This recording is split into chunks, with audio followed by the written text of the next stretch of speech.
Good evening, everyone, and welcome to tonight's Ansonia Board of Aldermen public hearing for April 21st.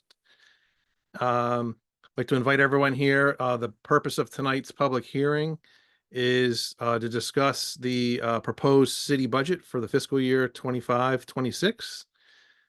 And I just want to give a few quick ground rules. There'll be no we'll do the Pledge of Allegiance and attendance for the second meeting, but for tonight it's just a open forum for the public, but a few ground rules as usual for our public hearings to make it go a little smoother. First of all, anyone can speak publicly to address the Board of Aldermen. Each speaker is limited to one time speaking. As always, this is not a Q&A. If possible, or where appropriate, staff may interject, but this is your opportunity to speak or make a statement. Please limit your comments tonight publicly to the topic at hand, which is the proposed city budget for fiscal year 25-26. We have regular Board of Aldermen meetings and meetings throughout the city. So if you're here to talk about a topic other than the budget, please go to the appropriate meeting, but we'd love to hear your comments. Since there's a ton of people here tonight, approaching 100, please a limit of 3 minutes at most per person, as there are a lot of people here that would like to speak, I'm assuming. And finally, for the public record, please provide your name and contact info. So with that, we'll open up the public hearing on the proposed budget. Is anyone from the public interested in speaking? Please make yourself known by raising your digital hand, and the host will get to you in order. Thank you for coming.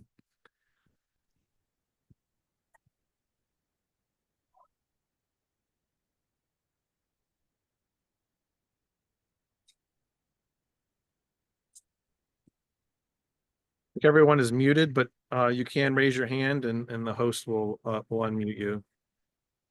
Just to keep it ruly here. Be patient.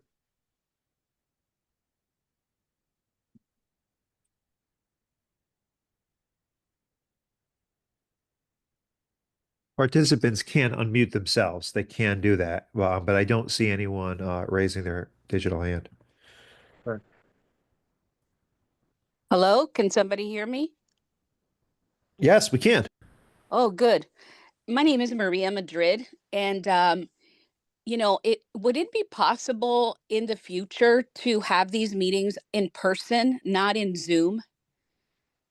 There's a lot of people that are not technologically savvy, and this is too important a meeting to have it on Zoom. When cities have this kind of meeting, it's in person. We really need that. And I know there's others that feel like me.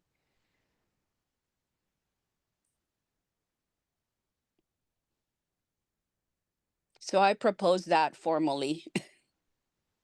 Thank you. Is there a reason why we're not doing it in person? Talk about.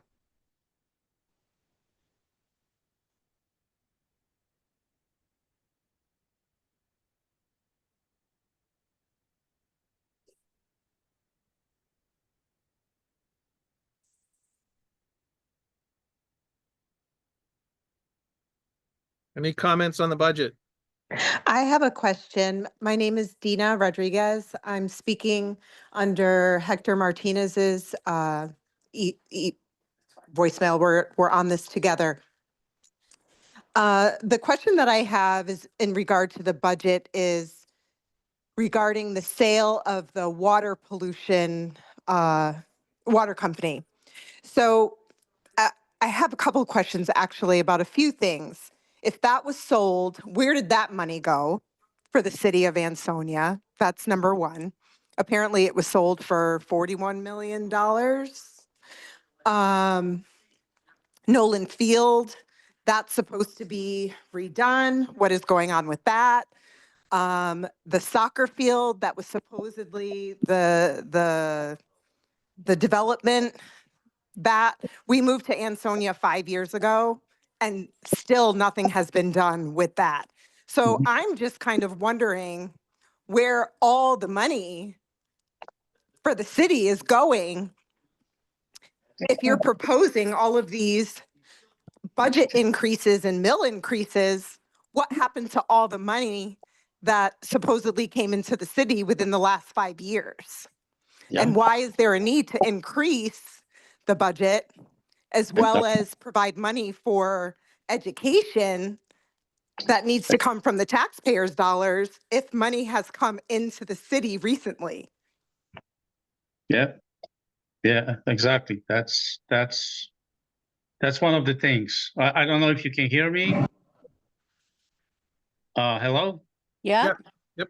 Yeah, I don't know if you can hear me, but I think that's one of the things that is still in the dark. We don't know any numbers that would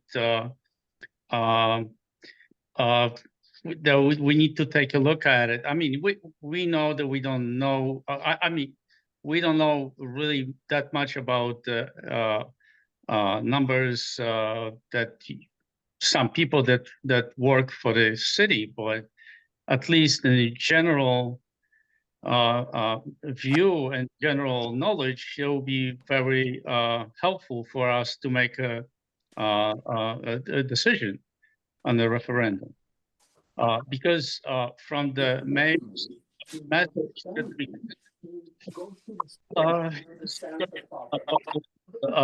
raising the mill rate 3.5 mill rate points, whatever it is, and at the same time he's lower car tax, 2 mill rates or something like that. But right now, when I discussed that with my wife, it's just like comparing the watermelons and the peanuts, because 3% it's a raise on the tax. It's on the mill rate. It's just based on value of the home, which is basically $200,000, $400,000 for $400,000 in comparison to 2%, which is based on the value of the car, which is roughly on average like 20, maybe 15, maybe 20,000. So this is tenfold bigger than actually it may sound like, but just we're comparing two different things. So the 2% less on the 3% rise, it doesn't compare, not at all. It's just so misleading for the general population. Thank you. And the finance department is here. Like I said, we will be meeting as the board after this. This is the public opportunity to speak, ask questions. We will have the finance department will be at our next meeting, potentially to be answering some of those questions for you.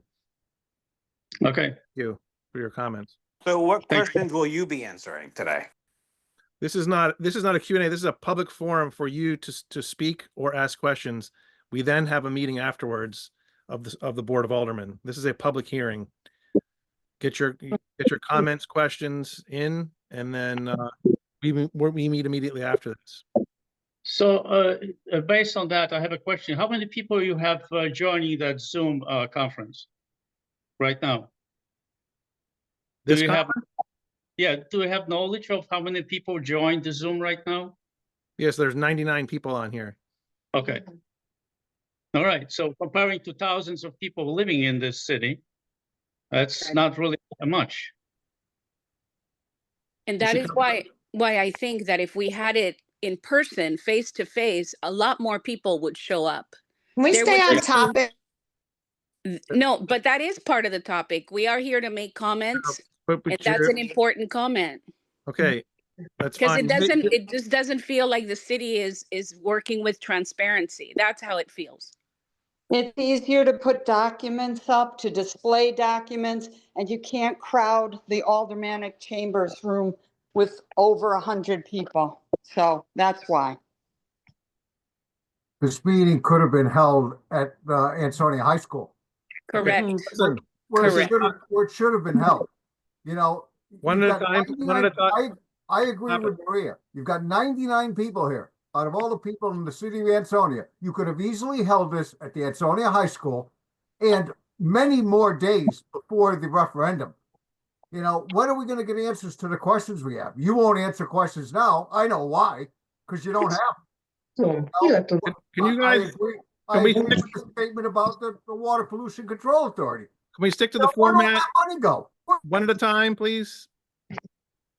One at a time. Someone was speaking. This is not a, like total chaos trying to create, I guess, by just speaking whenever you want. One person at a time. Maria, you spoke. Thank you. We appreciate it. The next person was speaking, was interrupted. Do you have anything further or? Were you talking about me? I was muted. I mean, I don't see a way for me to raise a hand here. I don't know why. I mean, I'm on a PC. I don't see anything where I can raise a hand. So I just would like to be able to have my say. Well, someone else is speaking, so that was what my point was. Someone else was actively speaking when you started this talking. So if you could just wait your turn, I will let you speak without raising your hand. Okay. We'll go back to 252 Wakely Ave. Do you guys have anything further or?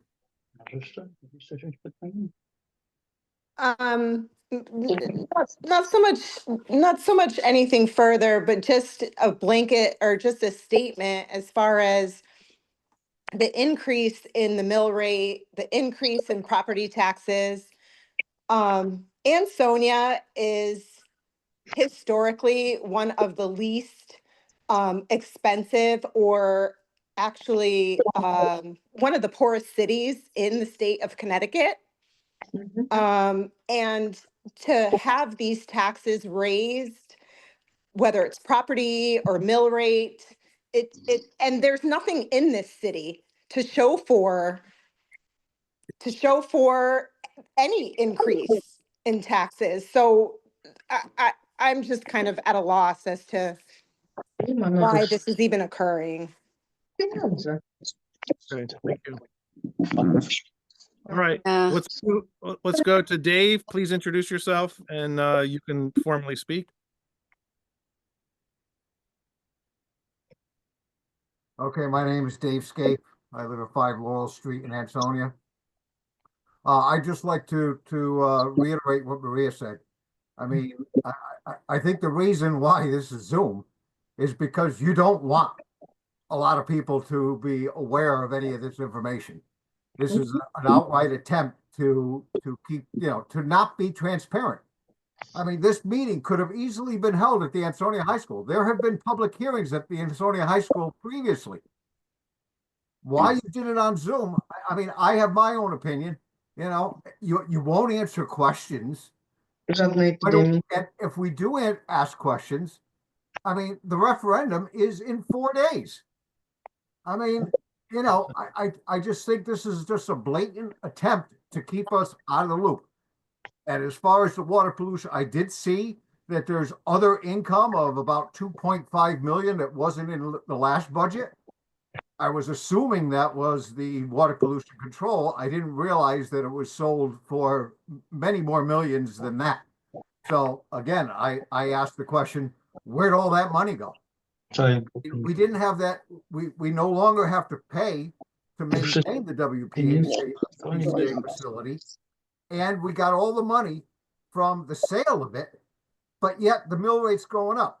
And as far as the mill rate, you say the mayor said in his statement that the mill rate on real estate is offset by the mill rate decrease on motor vehicles. Come on, we're not stupid. What are we going to save on motor vehicles? Maybe 50, 60 bucks, but we're going to spend another 3,000 in real estate taxes. I mean, come on. Yeah. That's all I have to say. I just wish this government would be a lot more transparent. Yeah.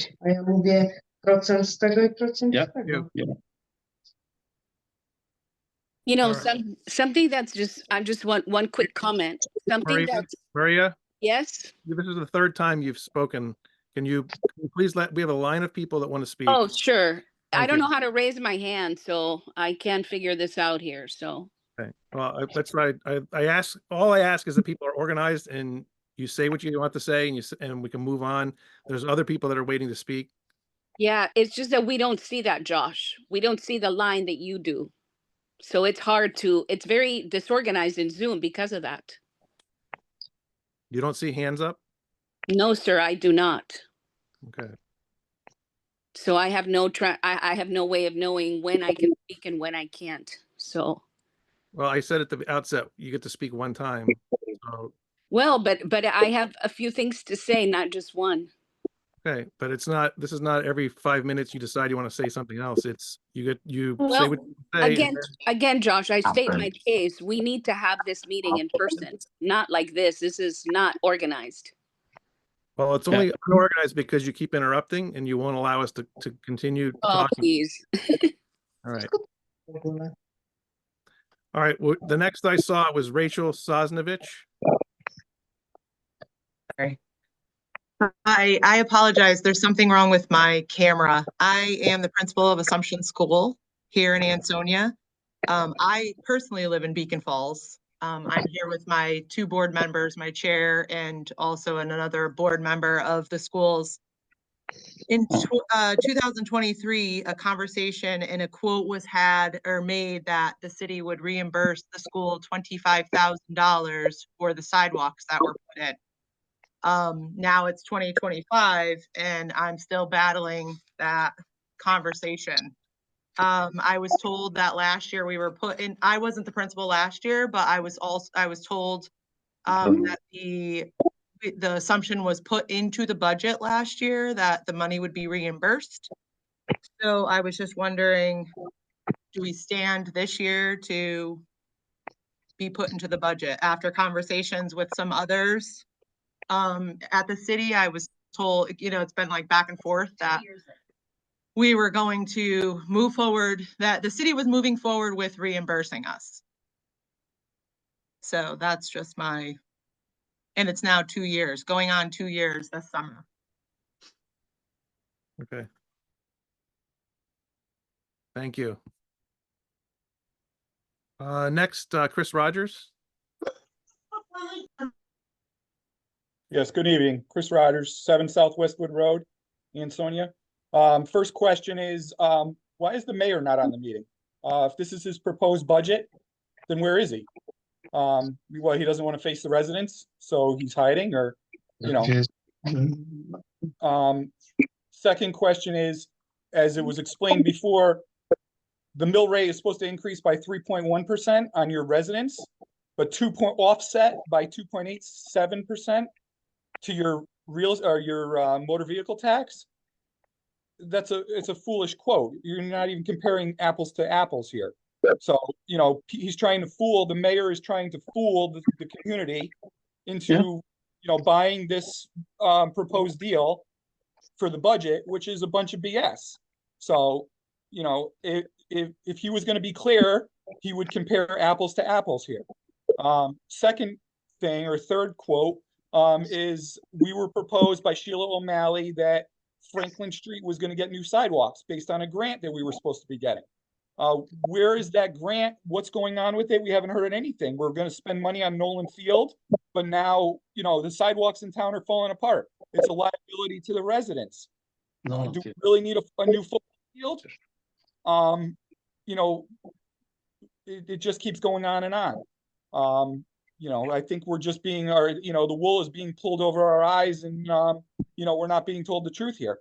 What happened to the money from the WPCA? There was a hole in the fund for $41 million. We sold the WPCA, which I think was the most foolish deal that the city ever made. But we move on. So now we're left with, somebody that's cooking the books over here, and we're not being told the truth. So that's all I have to say for tonight. Thank you. Thank you. Next, Rich Bishara.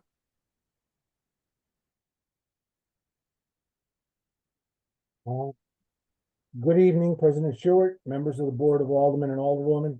I'd like to start by thanking you, along with Mayor Cassetti and the taxpayers of the city of Ansonia, for their support of the Board of Education in the past. And once again, I'm asking for your support for the upcoming budget. My name is Richard Bashara. I live at 20 Sobin Drive, and I am the president of the Ansonia Board of Education.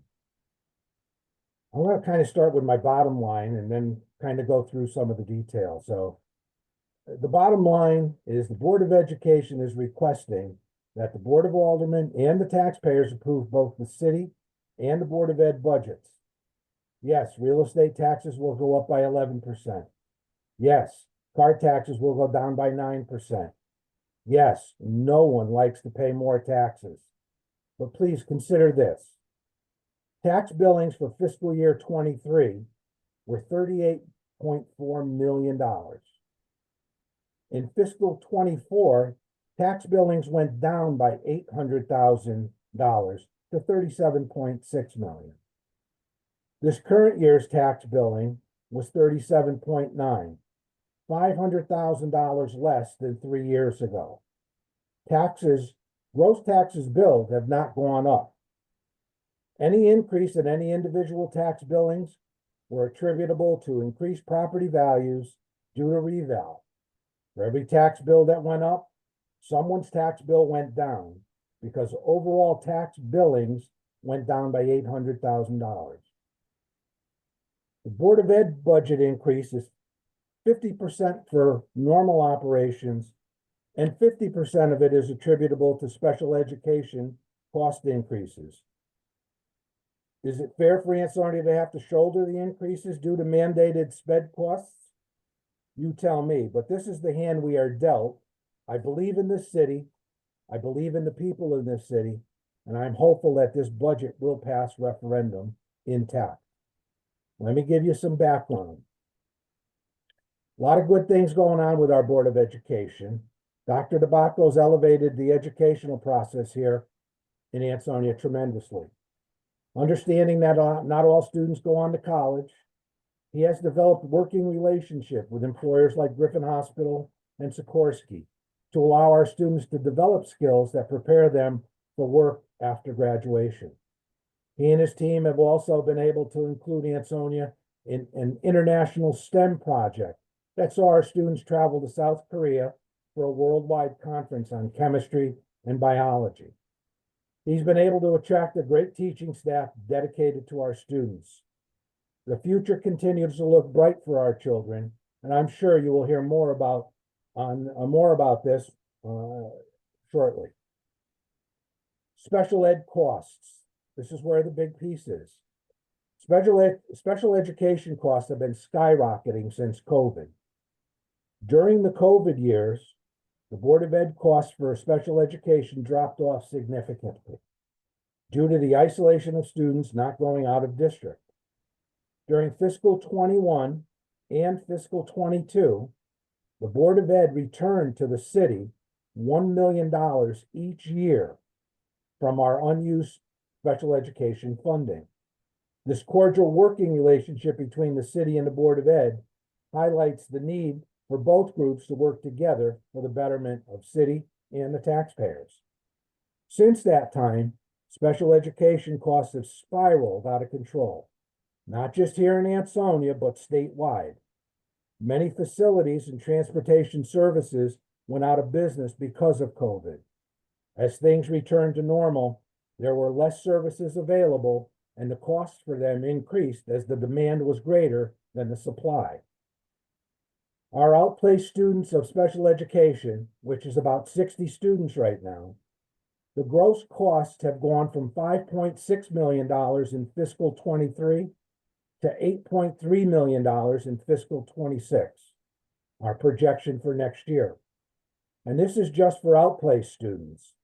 The overall special education costs for a total of about 450 students, including the outplaced students, has risen from $10.5 million in fiscal 23 to a projected $12.9 million for fiscal 26. Actions have been taken to lower costs as much as possible, like ride sharing and searching for alternative vendors, but costs continue to rise, and some outplaced students are exceeding $250,000 per student. These are all part of mandated things that we need to do by the state. The state has given excess special education reimbursement to the city. And it's a law that's on the state books that says that once the city has paid 4.5 times their average cost per student, which in our city is about $20,000, once we've paid 4.5 times, or $90,000, the city has to pay for all costs up to that $90,000. Anything over that, the statute says that the state will reimburse the city for 100% of the costs in excess of that. This year, we submitted our excess costs in the amount of about $3.5 million. Those are the numbers that exceeded the $90,000 per student. These are the costs. We will have or will receive 2.5 million of that, about 2/3 of the money that the state says they're going to give the towns and cities. And we're not the only one. This is statewide. If you remember, there was a big to-do where they said they weren't even going to give us 72%, which has been our historical average. And it was going to be about 60%. That was about a $600,000 loss, would have been to the city of Ansonia. After the state legislatures approved money for the budget, the governor vetoed it. They then came together and they had money that was used outside the normal operating budget. They finally did bring it back to what the normal for this year of 72%. What is yet unknown is how much the state is going to give us next year. And I'm very concerned about that. I know Derby was very concerned about it. And we still don't know because we have to do our budget, but we don't know what exactly the state is going to give us. So in our budget, even though it's an increase of almost $2 million, we've used a 72% reimbursement rate, which is our historic reimbursement, even though the state mandate says they will give us 100%. Another area where we've been having some issues are transient population.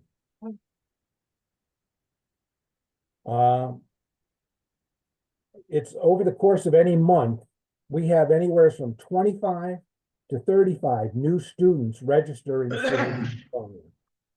And a similar number of students withdraw from the district. So over the course of a year, we have somewhere around 300 to 400 students transitioning in and out during the school year. Being a distressed municipality, many of our transfers come from cities like New Haven, Bridgeport, and Waterbury, and other schools in our DERG are lower than our DERG. Many of them coming with special education paperwork that we must continue to follow and implement, even though we've not budgeted for that in our budget.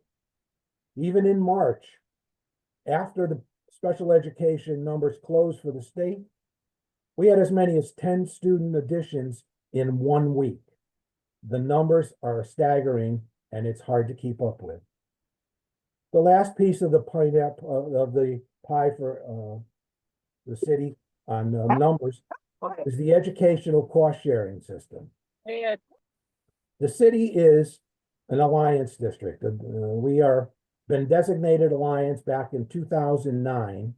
And as such, the educational cost sharing from the state, this is the money that the state gives to the city to help fund the budget in our general fund budget for education. The state gives the city money to help for this. In Ansonia, we have received $15,031,668 in educational cost sharing funding from the state since 2008. That number has not increased in 18 years. So the state is not helping our municipality and many like us in the Alliance District to help fund their normal operating fund payments. In one way to put that is in 2008, that ECS covered about 60% of our Board of Education budget, around 24 million. That same 15 million now only covers about 40% of our budget at 38 million. So in the last 18 years, we've gone up about $14 million on the city side charges, and that has been fully funded by the taxpayers of Ansonia. The state is not helping us to fund our education costs. They give us Alliance District money, which they include as part of Alliance, but we have no way to be able to utilize that for such things as electricity, for wage increases, for benefits increases, for anything that is normal operating. It is not allowed to supplant those costs. So as part of that, we have to now apply to the state, get permission what to spend the money on, because they now think that, or they assume that they have to tell us what's going to help our scores go up, and that the reason that we're not doing so well is because that we don't know what we're doing. But that's far, far, far from the truth. This year, it took till November to get approval to spend those Alliance dollars. And I've seen it go as far as February before the state would approve anything where we could even spend that money. So our ECS would be better spent if the state allowed us to designate it. It would help offset our taxpayer increases for this educational cost. And this is one of the things that is hurting us also. So I'm hopeful. Look, I live here, I understand the cost, but I'm hopeful that this board, the public, the taxpayers will come out to vote for our budget and the city budget to sustain. Much of what we have here is because the state is not really stepping up to help, in my opinion, help us help our taxpayers. Being a distressed municipality, we lose a lot in translation on getting money in to help us, and we end up with extra costs that things that are out there. I mean, there are a new mandate. They're voting now to force city or districts to pay for unemployment benefits for paraprofessionals, something that we haven't had in the past. McKinney-Vento, homelessness. They give us $15,000 a year and then require us to transport any homeless student to and from our district, which we're now well into six figures, but they've given us $15,000. And all of these costs that are mandated are being borne by the taxpayers in the city of Ansonia. I don't think it's right. I think we need more help from the state, but this is the hand we're dealt, and I'm asking for, once again, our taxpayers to help support our education and our city system. Thank you. Thank you, Rich. I did let you go over time because you addressed a bunch of the questions that have been asked along the way. So I thought that was helpful. So thanks. Appreciate it. Next, Dr. DeBacco actually is next in line.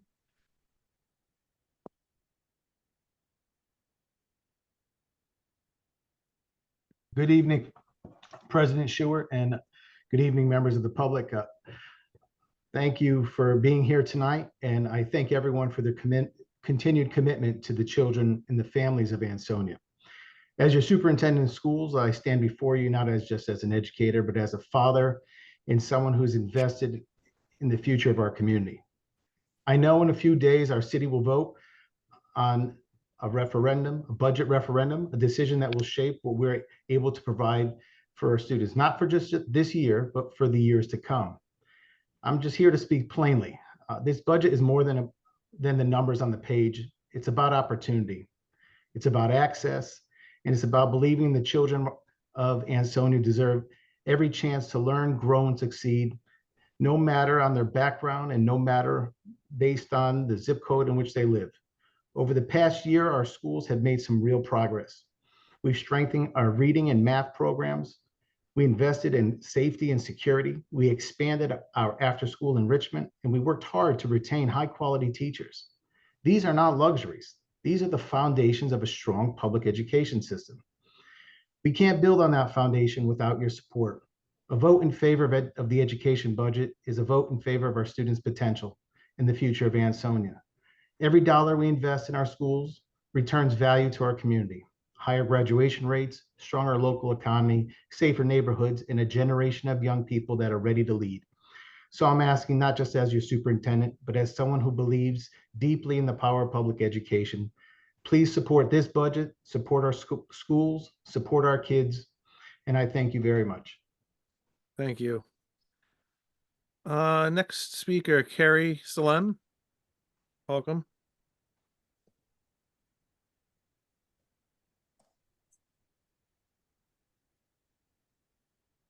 Carrie, Hi, how are you? how you doing? Good. So, as a resident of Ansonia, I've been here my whole life, 44 years. I live on Wakely Avenue. Our son had gone through the Assumption school system, now is in high school. I'm really loving everything that the high school offers our children. But when it comes down to talking about Nolan Field project, my son started playing football this year, and we had an opportunity to see so many different fields. I'm not opposed to this project. However, I'm a little slighted back a few years ago when Mayor Cassetti said, oh, where the Olson Drive projects used to be, this is where we're going to put our police station, so on and so forth. We bonded the money. Okay. Then we get a building and it's revamped, and that's where everything is. I am still slighted by that. Okay. Now we talk about our city streets. I am sorry. We are talking about raising taxes, about talking about doing things in this town. I understand our taxes are lower than Derby. Granted, they'll never be lower than Shelton. I think Mayor Cassetti has done a great job with what he has done. But when you drive through our city streets, it's total trash. Amen to that one. Just recently, I have reached out to our blight officer. I have a property across the street from me.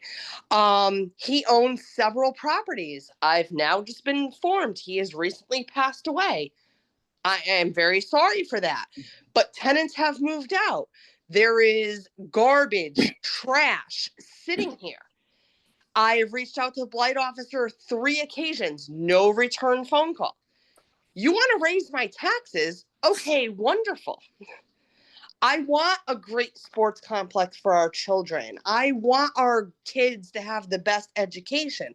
But you can't raise our taxes and then sit here and look like we live in the slums of Bridgeport.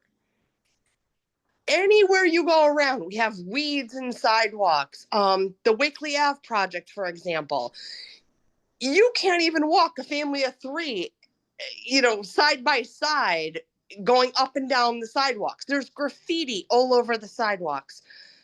Main Street, I'm so happy that it looks the way it does. But what about all our outlying areas? The city used to come by. They used to spray for weeds in the sidewalks. And I was told by a city employee that the mayor no longer allows that in the budget. Well, if you're going to raise our taxes, again, great. But you got to give us something. And I'm feeling like we have nothing. We have a city dump that's open. That's wonderful. But our streets, our sidewalks, this is unacceptable. I don't know. Josh, can you shed some light on some of this? I mean, if we're going to talk about raising taxes, I think this should be addressed. Thank you. And we'll try to come back to some of this when we meet. Next is Joe Confinante. Hi, guys. Can you hear me? Yes. Okay. A few questions. I think one of the things we should have kicked off with this public hearing was, what is the actual numbers of what the increase is going to be? We heard 9% or 9 million. Then it was 3%, then it was 5%, then it was 1%, then it was 2.8%. We can raise more questions if you knew exactly from the get-go what the increase is proposed right now. Secondly, with the WPCA, we sold it for 41. Probably could have sold it for more. 5 million of that went to a previous budget that we had to fill. 7 million of that went to a rate stabilization. That leaves $29 million. When we set the rates at a public hearing, I raised this question before. I believe John was hosting the meeting. I said, where is the $29 million going? There were crickets for a little while, and I still really never heard exactly where it was going. Some's going to go to the fund balance. Some's going to go where? We don't know. I was on the tax board for 29 years. That's when the tax board was a tax board. And Richie Bashara can swear to that because Richie was part of that. When I left about 13 years ago, we had between 14 and $16 million in our fund balance. I notice now it's about 7 million. Where did that money go? The fund balance is not a revenue source. It's there for a reason. We have a fire truck go down on us. We have a problem with what happened on Pershing Drive with the sewer lines or whatever it was. It's not a revenue source. I believe some of the money's been taken out of the fund balance over the number of years, dumped into the budget in lieu of raising taxes. That's nice we didn't raise taxes, but at some point in time, it's going to catch up with us. And I believe it has.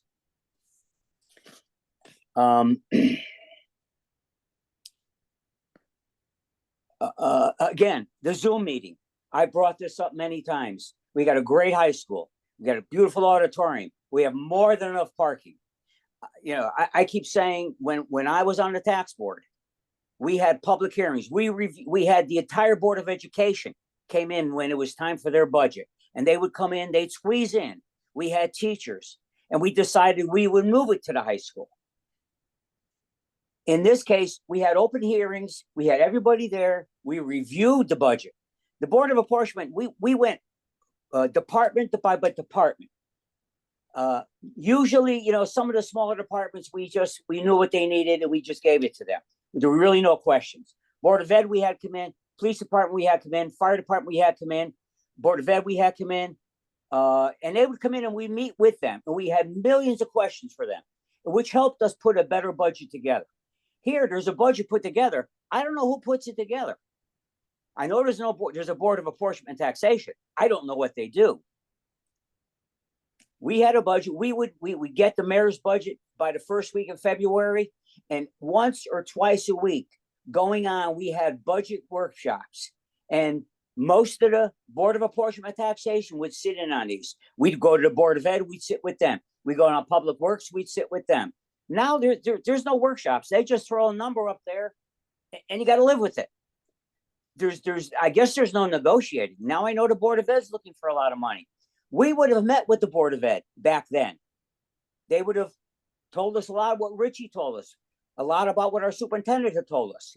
But we're hearing about this last minute now. This is all last minute. We're having a referendum in 4 days. If I'm not mistaken, I think if you're going to have a referendum, you need at least 5 days to post this. We're doing this on 4 days' notice. If it gets shot down, they have another meeting. Are we going to get another referendum? I'm guessing we are. And when is that going to happen? How much notice are we going to get? I think you'd have a lot more representation if we had this meeting at the high school. I believe it's an out of sight, out of mind. You're going to get people. You got 100 and something people on this right now. It's a Zoom call. This is my third device I'm on now. I kept getting kicked out of my laptop. I got kicked out of my phone. I got no raise your hand. If we were having this meeting in public, and I'm sure we're going to hear, well, you need Wi-Fi, you need this. The school has Wi-Fi. I'm sure there's janitors there. They work a second shift. No reason why they can't open that up. And I think you would, the people would love to see this in a public hearing, a real public hearing, not a Zoom public hearing. I just hope some of these questions are going to get answered at the Board of Aldermen meeting. I know you're not answering them as they're coming about right now, but I hope that this is, we're going to have a meeting. It's a public hearing for the budget, but we're not getting any answers. We're putting these notices up. We're not getting any answers. Will we get the answers at the Board of Aldermen's meeting? I don't know. You say that the finance board is going to be there, so we'll see. This referendum, who's going to fund this referendum? Is this going to come out of unanticipated primaries? I know there's money in our budget for that. Who's going to monitor? We're going to have a moderator for this that are going to count these votes, that are going to be making sure the correct people are voting. Or are we just going to say, oh, yeah, it passed. No, it didn't. But, I would like to have a little bit more transparency. I'm not sure how it's going to go because, again, in the 29 years that I was on the tax board, we never had a referendum on a budget because we never exceeded, I don't think we exceeded the 3 or 4% increase where we had to have a referendum. But I believe that's been in the charter for a while.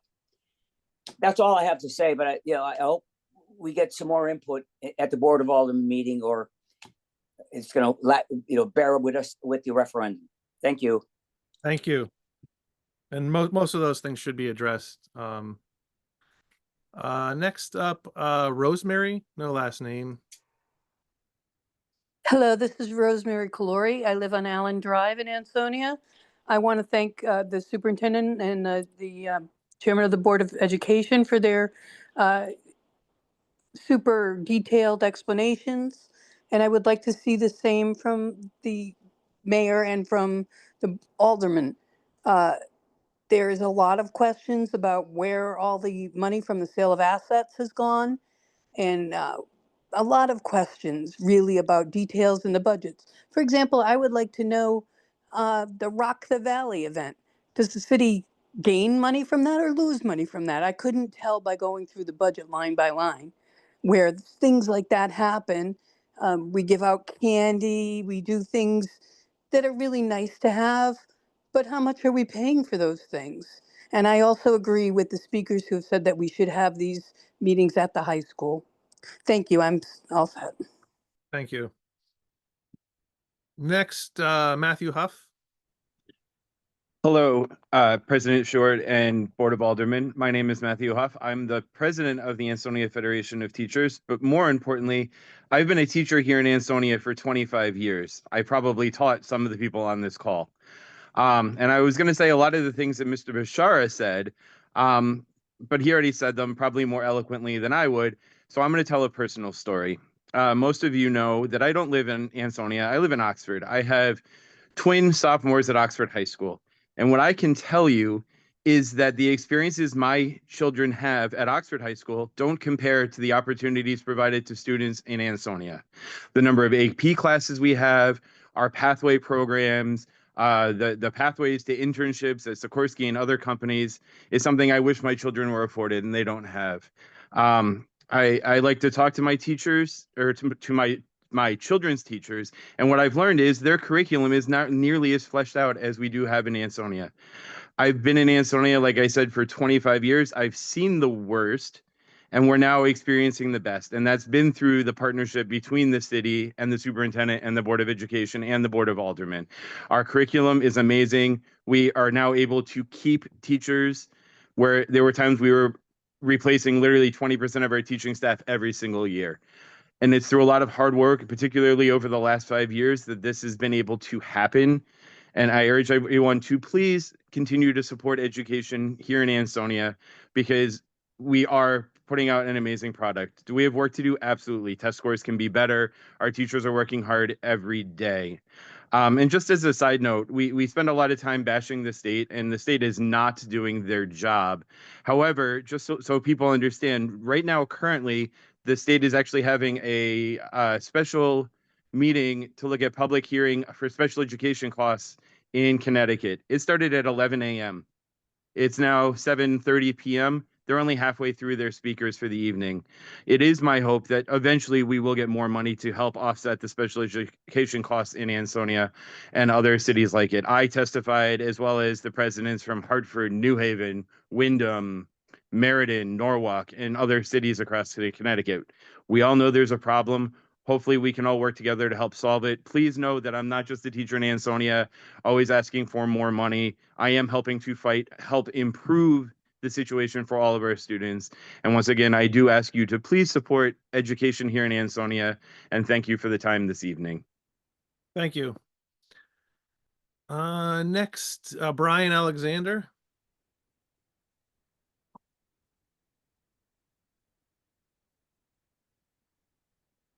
Can you hear me? Yep.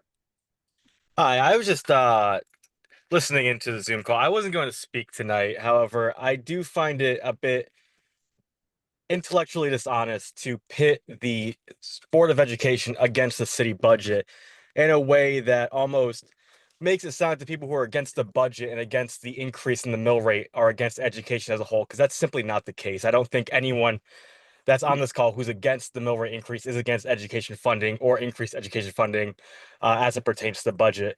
I think the problem lies much within the issue of the mill rate increase itself, the missing money from the WPCA sale, and the fact that it seems that every time there's a budget issue or an issue in this city where there's funding involved, whether it be Olson Drive, we were told that if we were against the sale of Olson Drive, we were against the animal shelter. So, you know, we were bullied in a sense into supporting that. With this budget, it seems we're being bullied into supporting it based upon the fact that education increases are a thing. And I feel like there's a large amount of intellectual dishonesty and cognitive dissonance coming from this administration, when the fact of the matter is the residents aren't upset about the education funding. They're upset about the fact that we are selling assets and there seems to be no accountability for that. So that's all I had to say. Thank you. Thank you. A. Gonzalez, do you want to speak or no? I was giving a thumbs up to Brian Alexander. I completely agree with him. I do have to say that having this as a Zoom call is actually inappropriate. It should be at the high schools for all the reasons mentioned. I am concerned, like Carrie said, that our sidewalks are falling apart and our city is in fact a slum. Someone mentioned about the grant from 2019 for the State Street sidewalk, and I've been continually told that that project will happen. The recent conversation I had is that it's happening sometime this summer. However, we all know the costs have now gone up for that project. So where's the money for that? Who from the Board of Education or from the city is going after the state for said money that they owe us? And what's the process for that? I understand that children have to have an education. As a special ed educator, no one gets it more than I do, other than a parent of a child with special education. But there's no way that the taxpayers should be funding that money. Someone needs to go after the state to get it and to get it in a timely manner. Again, I just want to say I support many of the people on this call that the city, this is just inappropriate and it's hiding information and it's a disservice to all of us. Thank you. Thanks. Thomas Egan. Good evening. I'm Thomas Egan, reside at 253 Main Street, Ansonia, Connecticut. I've attended every one of these budget hearings, school board committee, board apportionment, taxation, and frankly, I'm not going to sugarcoat it. This budget is raising your taxes. The mill rate's jumping from 26.49 to 29.62. That's a multi-million-dollar tax hike. And this is also, and it's been said and said again, this is during a year where Ansonia just pulled in $41 million from selling its water treatment plant. Where's the money? I've requested documents to show where's the money. Everyone is wondering, where's the money? Frankly, though, if this $41 million exists, it's not being used to lower our taxes. Okay, it's not fixing our roads, and it's definitely not building new jobs. I'm a private individual. I'm not elected to any board. I'm not sitting on any committees at this point. All right. What's Ansonia doing? And all I could see is that we're relying, and I'm going through the budget, it's been presented. We're relying on things like vague things like interest and reimbursement income. That looks more like creative Enron accounting. Rather than stable revenue. We're still paying tens of thousands of dollars in legal claims. And also, the mayor's office wants another $25,000 in miscellaneous expenses. Okay. In my past times going through those miscellaneous expenses, they're used for gold necklaces, blenders, home gym equipment right after the New Year's, and $364 steak dinner from Kurt Miller. That's where those miscellaneous expenses are going. There's no explanation on where these budgets going. There's no oversight. It's just miscellaneous on what the $25,000 are. Businesses in downtown keep closing. There's a lot of storefronts that are empty, and the Ansonia people, they're struggling to stay. Now, I'm not here to complain. I love this city. I love the people in it. It's given me everything. And for that, I'm eternally grateful. I'm trying to build a solution. I'm one person. I can't do it all. I can't put the city on my back and carry it. Okay? To help our city grow, we need jobs. I do know that I'm right now talking to a multinational corporation that wants to invest a few $100 million into the Farrell complex. Okay? Going to produce about 250 good paying jobs. Okay? I'm trying to build a local networking group so that Ansonia business owners can meet Ansonia business owners and that we can keep the money inside the city. Okay? Keep Ansonia dollars in Ansonia. I am only one person. This is most what I can do at this time. The truth is, Ansonia, if we can put more jobs in here, we can make a broader tax base, we can lower the taxes, and that's how you grow a city. You don't grow it by shaking down the homeowners every year while gambling with these creative budgets and these election year stunts. This budget, it isn't bold, it's not honest, and it's not responsible.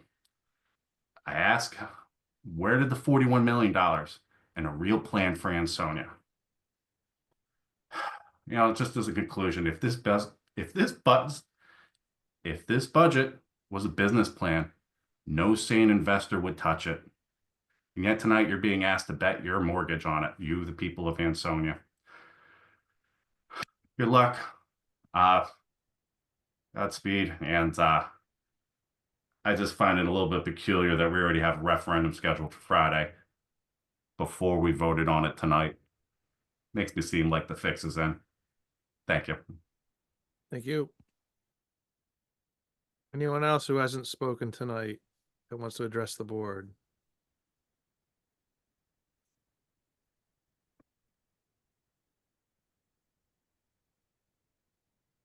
Hey, Josh, I know I've already spoken tonight, but I would like one more little opportunity because there was something I forgot to mention earlier. During election time, when Mayor Cassetti and Sheila O'Malley were walking through our neighborhood, and we had made a very clear point about why is the neighborhood looking in shambles? Why are we this and that? And then our lovely Miss Sheila O'Malley, who I used to respect, but now I no longer respect, said to me, well, what do you expect owning a multi-family home in Ansonia? I know you said to me before you would address my concerns. I'm going to be 45 years old this July. I have lived in my home all of my 45 years. And I think we as a community deserve more than crappy sidewalks, blight everywhere. Again, I told you I reached out to the blight officer 3 times with no return call. If you want to raise my taxes, that's fine. I don't want weeds in my sidewalks. I want our buses to pick up our children in a timely manner. Our education system, our Nolan Field, yes, all the parks throughout the city. But there's no answer. Oh, okay, we're going to raise your taxes, but we're going to do this. And Sheila's comment really set a strike with me and my husband. I know you can't answer for her, but it's like, oh, we live in Ansonia, so we deserve to be in the crepids of the valley?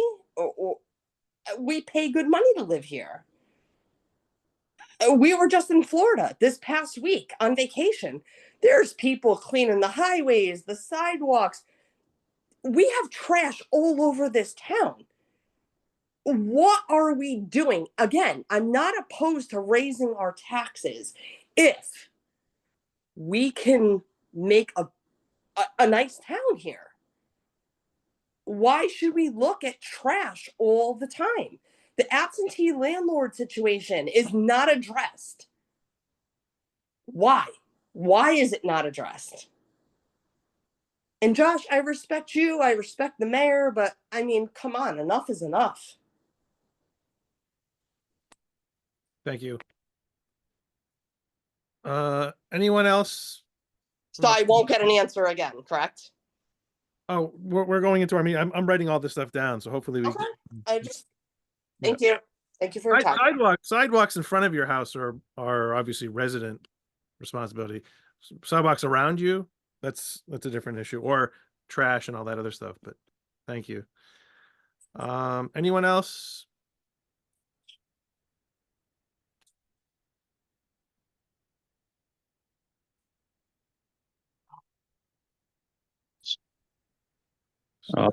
Mute.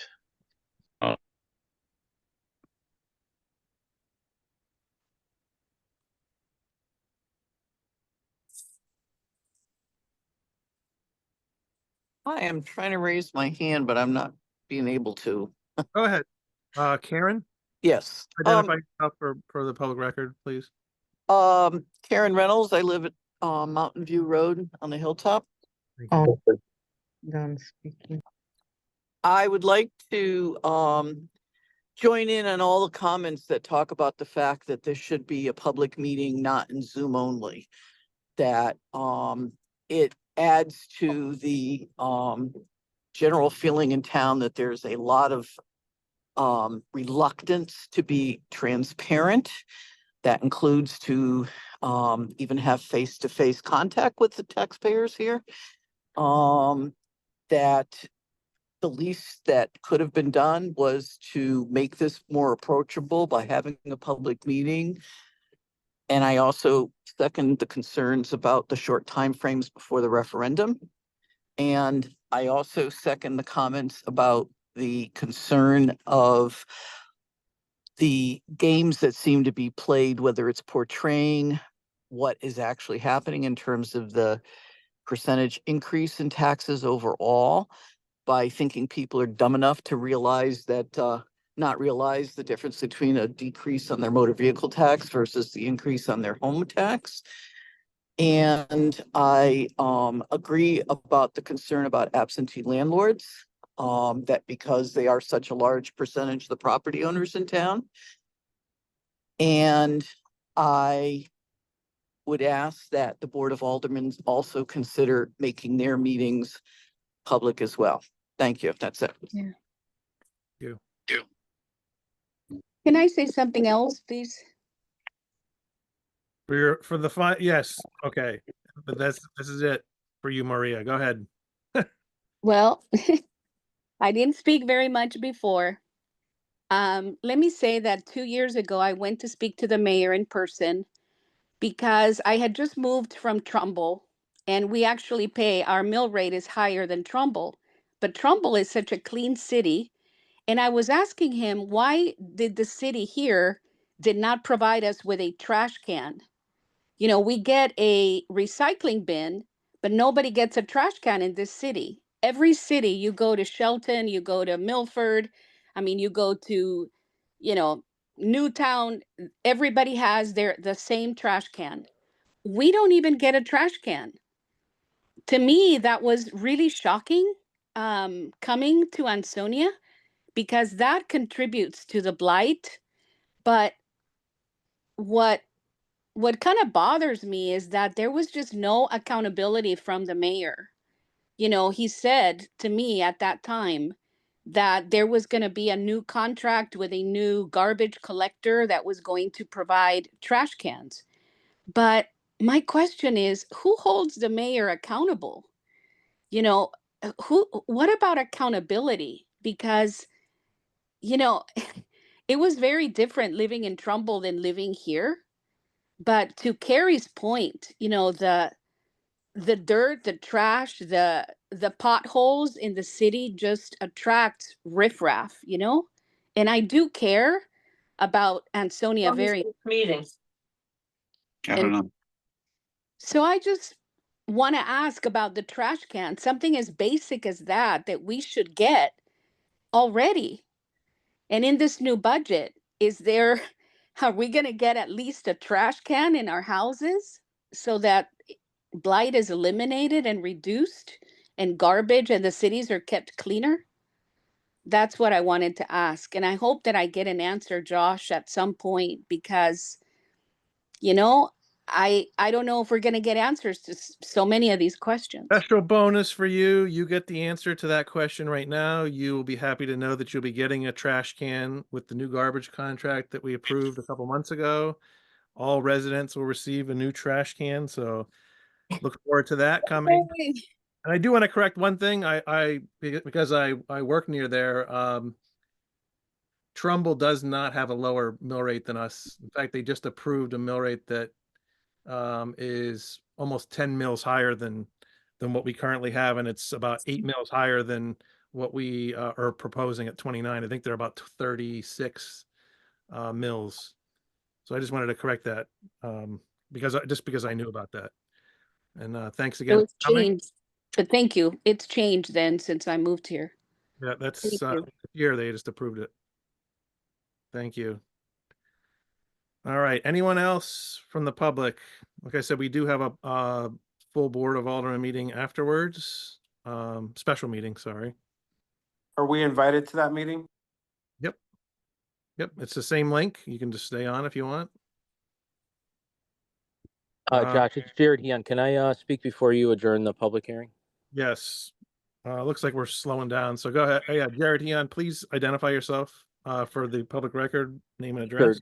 Sure. Jared Heon. I live at 10 Kiley Lane here in Ansonia. I serve as the emergency management director. And I just wanted to thank the aldermen and the tax board for putting forth our EOC budget. We maintained the status quo level to keep all the services that we provide. And, I just want the people on this meeting to know that there are a lot of volunteers in the fire department and emergency services in general, in addition to our paid force, that give a lot of time and a lot of effort into maintaining the services that we have. There's a lot of tradition, and a lot of people have been doing it for many years. That saves the town, the city, a lot of money over the course of everything. And, sometimes those things, because there's not a line item in the budget for them, often get taken for granted and overlooked, how much the firemen and EMS and PD really put into everything, and try and maintain everything and work within our means and within the budget that we have. So I just would ask that everyone historically has been phenomenal with supporting emergency services in the city. We do the best we can. We always try and mitigate any storms or anything that comes our way to be the least effect on the residents as we possibly can. And it's a huge team effort and a collective effort from the top all the way down. And I just ask for everyone's continued support, and thank you for that. Thank you. Thanks. All right, last call for anyone before we move to our regular meeting. I would like to take a 5-minute break in between. But if you're interested in the Alderman meeting, it will be the same link, so just stay on here. Josh, can I just say one more thing? Where's that voice coming from? Dave, I'm Dave. I spoke earlier. Okay. Yeah, I let the other one speak, so go ahead.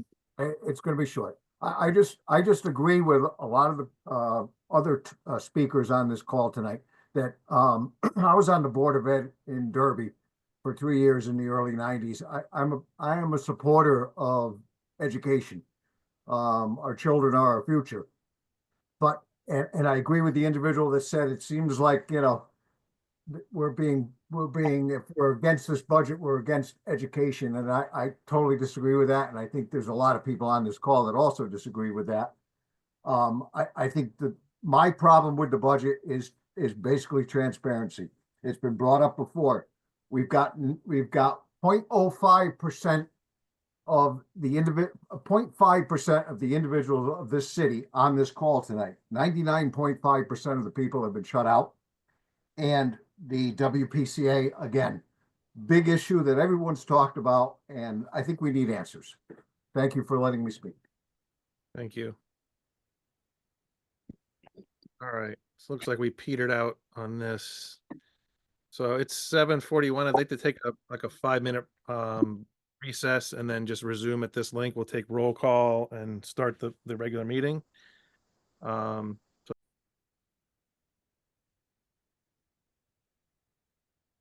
Good evening, everyone, and welcome to the Ansonia Board of Aldermen special meeting for April 21st, 2025. Please rise for the Pledge of Allegiance.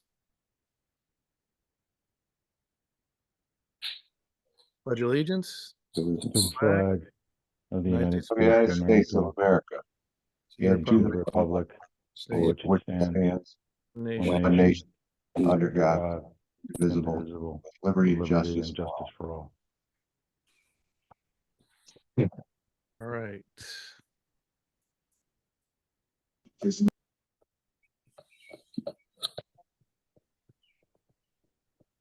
Self on camera. I'll quickly do roll call. King. Here. Farrar. Here. Adamowski. Tar. I thought I saw her, but Alderman Tar. Okay, no. Joe Cassetti. Here. Joe Giannetti. Here. Bob Knott. Nate Hardy. Joseph Yauman. Here. Chicago Rivers. Tony Mamone. I'm here. Stewart. Tony Lewinsky. Here. And Mario Durante. Here. All right, 8 present. I declare a quorum. So the as the agenda states, discussion and potential action on the proposed city budget, fiscal year 25-26. You have the attachment in there which had the full budget, and then we have the option of taking action afterwards after discussing this. I do know that we have finance here. We also have city staff. So I just want to verify that everyone's here. Hopefully we can address some of the questions that came up. Many of these are easily answerable. Some of them were actually addressed by members of the Board of Education during their talks. But so let me first see. We got Kurt. I'm here. Miller. And Josh John Marini here from the mayor's office. Okay. And to get things started, we have some questions jotted down on our end, taken from the public hearing. And I'm sure the board members do as well. But I think to kick things off, I certainly would perhaps ask Mr. Miller to outlay for not only the board, but the public, what are we looking at with this budget? What does the current proposal actually do? And I will also note, for those on the public hearing, this is obviously towards the end of the process. The Board of Aldermen have had meetings. The Board of Apportionment and Taxation have also had meetings. So there have been a series of meetings and considerations leading up to this date. And perhaps Kurt could also talk about how we got to this point and where we started. All right, so I guess I'll start with the process, just to kind of clear up how that works.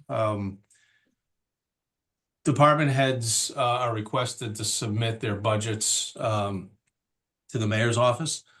Those budgets come in. I usually get those the end of the year, end of the calendar year.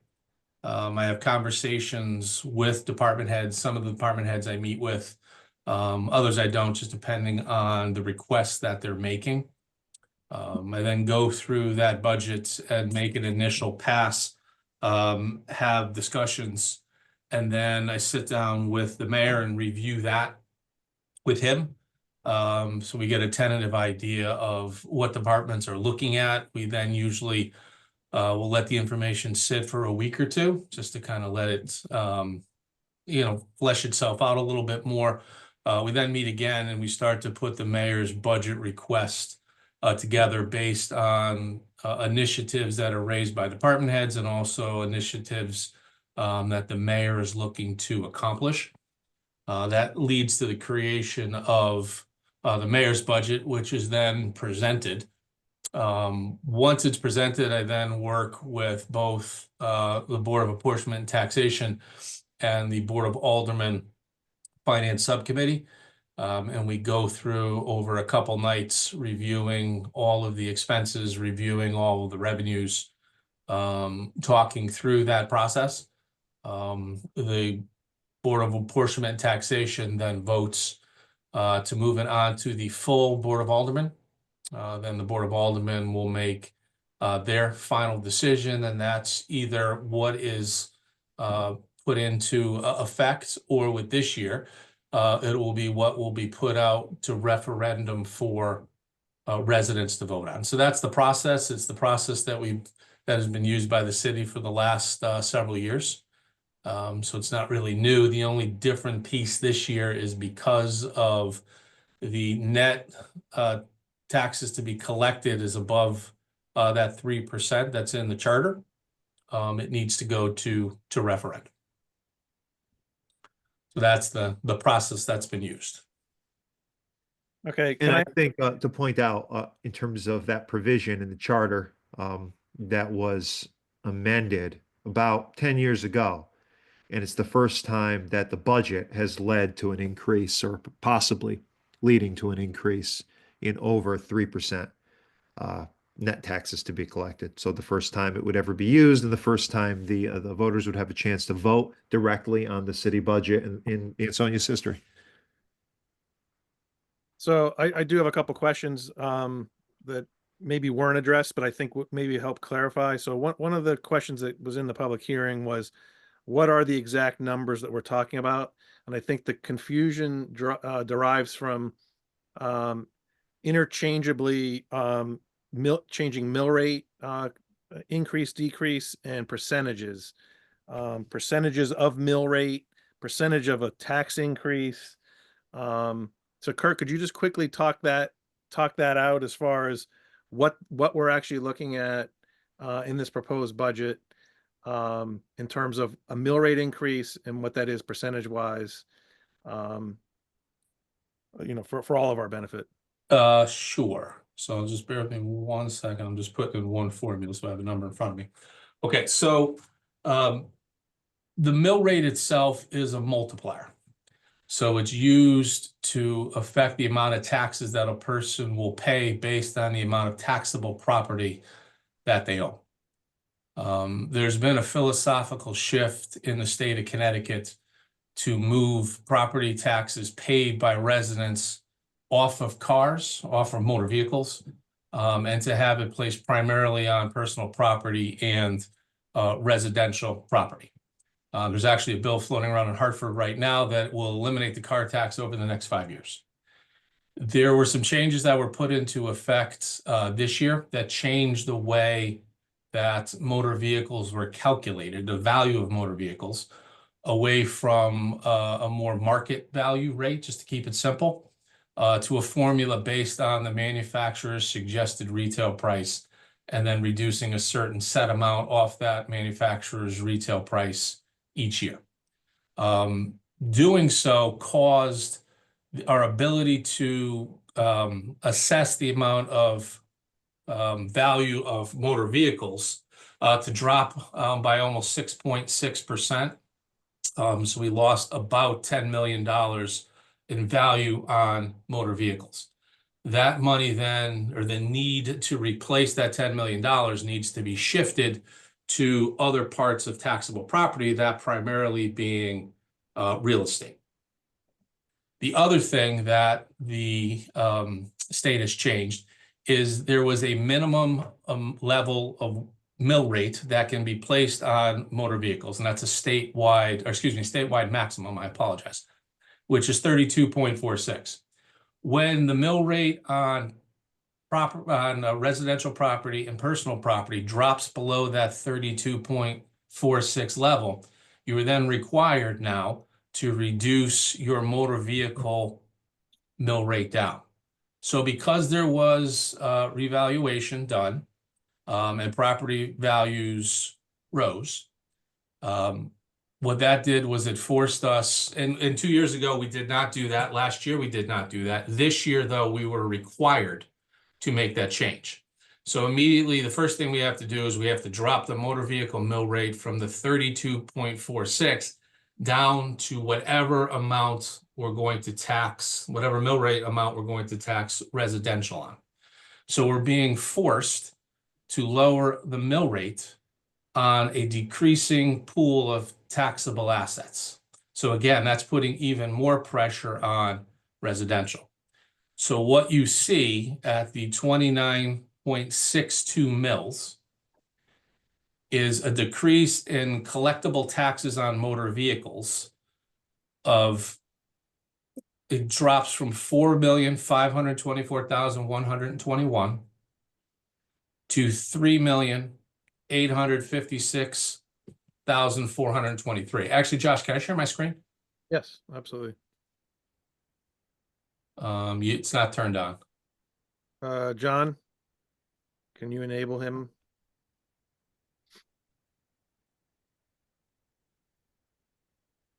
I think if everybody can see, it'll probably make it easier. Okay, so this is how property taxes are calculated.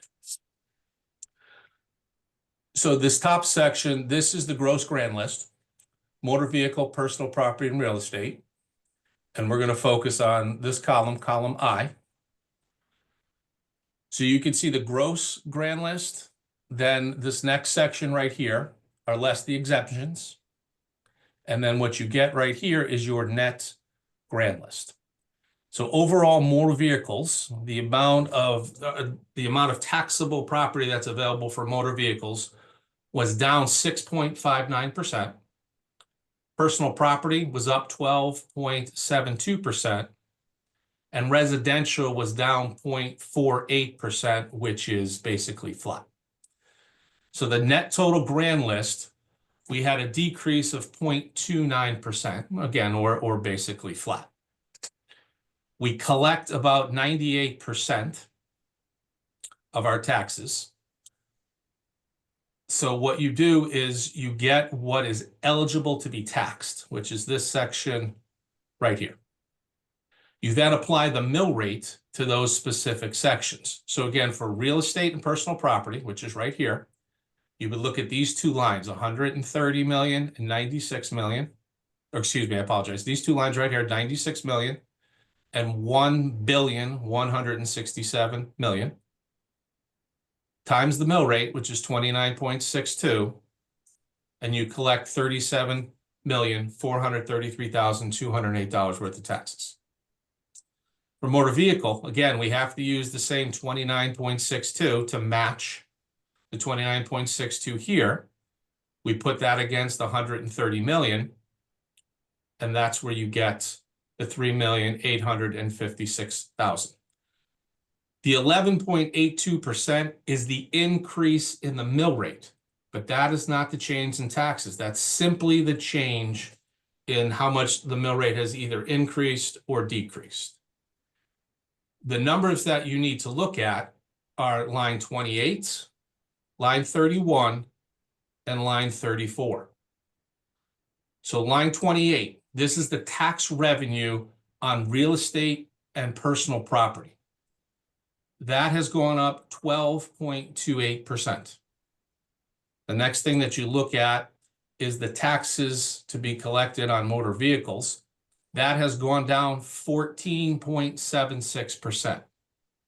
The overall impact of the total tax revenue to be collected is 9.044%. The loss in car taxes is right here of 667,000. So that's the amount of property tax burden that needs to be replaced, and that is placed directly on real estate and personal property. Total increase, you can see right here for taxes is $3,424,500. So that's how property taxes are calculated. So when people say, what is the increase that we're talking about? It's this number right here, 9.044%. That's what's causing the referendum. Does that make sense? So two questions. So there doesn't seem to be a path to get it to 3, given those constraints whatsoever. But my question was, And Josh, just to chime in really quickly, go ahead, Kurt, and just to to make sure it's clear, is that the reason we're left with these, going through this like this is because there's no other way for the municipality to collect any additional revenue. We're limited to personal property taxes, real property taxes, and motor vehicle taxes. The municipality can't impose any other tax to collect revenue, right, Kurt? Correct. And there's two, and just to kind of build off Joe's point, can you see a new screen? Yes. Okay. So there's two areas of concern. Number one, this line right here, 38, this is the municipal transition grant. When the state of Connecticut forced towns and cities to have a maximum mill rate, what they did was they provided some reimbursement to help offset those costs. So they're saying, we're going to force you to reduce your mill rate on cars. We understand that you're going to lose a certain amount of revenue. So what the state is going to do is they're going to replace that revenue to help lessen the burden. Once your mill rate on motor vehicles drops below the 32.46, the state no longer does that. So because our mill rate has dropped below the 32.46, we will not be getting this amount. So that's an initial loss of $750,000 of revenue from the state of Connecticut. The other thing to keep in mind, and I know there's been a lot of back and forth about the WPCA funds and where is it, and it's been squandered, and I suppose they had a $356 steak dinner, which I wish I knew when that took place. But in last year's budget, there were one-time revenue sources that were used of $7,318,388. That is not sustainable. So what you need to do is you need to slowly step yourself back off that by using one-time revenue sources as well as layering in tax increases.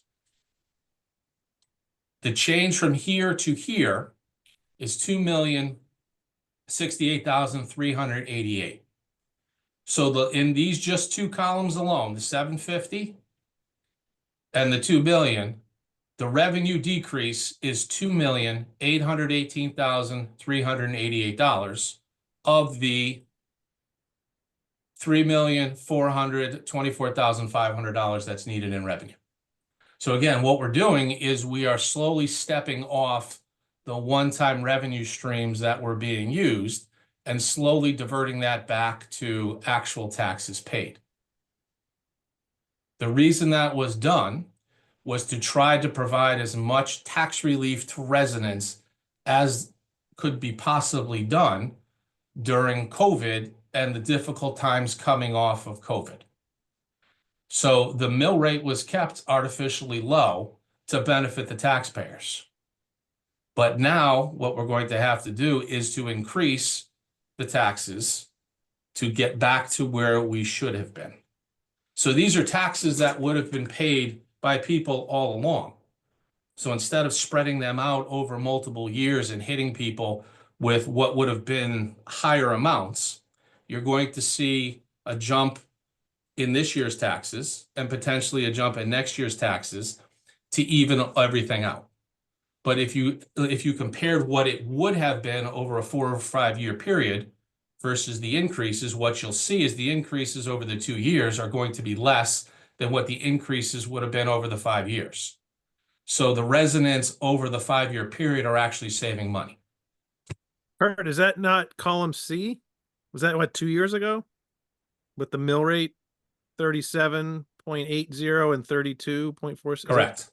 Correct. And that's what, and that's perfect, Josh. So if you look right down here in line 34, I'm just trying to move my mouse to highlight it. So in fiscal 23, we collected 38,389,000. In fiscal 24, we only collected 37,600. And in fiscal 24-25, we collected 37.8. So we collected $500,000 less in taxes in fiscal 25 than we did in fiscal 23. So again, trying to provide tax relief to the residents. Also, the stability of the mill rate helps generate economic development. I know people may disagree with that, but what businesses want to see is stability in the mill rate. And we were able to do that, which has drummed up a good amount of economic development and reinvestment in the city. And I think over the next 2 to 3 years, you're going to see the fruits of that investment quite substantially, just with the stuff that we have going on downtown with the fuel cell project and some other reinvestment potential that's out there. Okay, that's very helpful. And again, just to, I know there's been some people saying, there's confusion on the different mill rates. One's going up, one's going down. And it's not meant to be confusing. It's just meant to be factual. So while, yes, the mill rate on real estate and personal property is going up 3.13 mils, the mill rate on motor vehicles is going down 2.84 mils. Yeah, I think where people took offense was the use of the word offset. It's not a complete offset. I mean, it's well, not it is going to be an offset, but offset, but it's not going to be the absolutely no, absolutely not. No, absolutely not. So what you may see is, and here's the other problem that Ansonia faces. Not only Ansonia, but I think every city out there that has a very large population of renters. By the state making the philosophical change to shift property tax from motor vehicles to residential, they're essentially saying to renters who only pay property tax in a city, if we eliminate the tax that you pay on your motor vehicle, you in theory will pay absolutely no taxes to the city that you live in, and you will still use services. So that tax burden is now going to be placed on the folks that own, residential property. Somebody had mentioned Trumbull as an example. Trumbull's in a very different situation because you don't see 50 to 60% of the population renters in Trumbull like you do in Ansonia. So it's putting a very unfair burden on the residential property owners because they're going to need to pick up the burden that is being taken off of the renters. Now, I'm going to argue, and this is points that I've made to folks up in Hartford, is that while you're taking the burden off of the renter, and let's say they're paying $400 a year for their motor vehicles in taxes, and instead of them paying it, you're placing it on the property owners, which in turn is the person that owns the place that they live. That person is now paying more in taxes. They're going to need to raise the rent. So let's say that they decide that I need to raise the rent $50 a month to offset the increase in taxes. So this renter just went from, somebody's scribbling on there, but this renter just went from paying $400 in this example on their cars to paying $600 more in rent. So the renter has actually lost $200 in spendable value.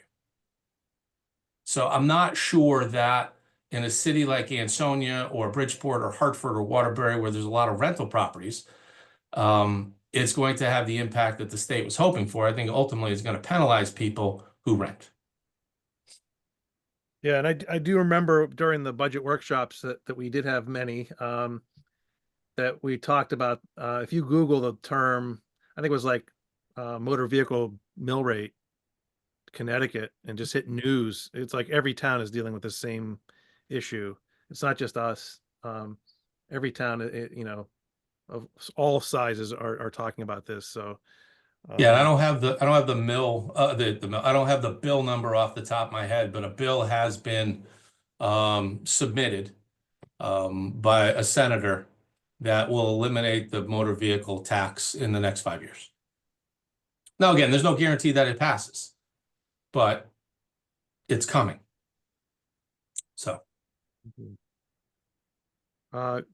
questions from the alderman for either Kurt or city staff? John I think said we he- want to underscore, and obviously the public really wants to underscore, right?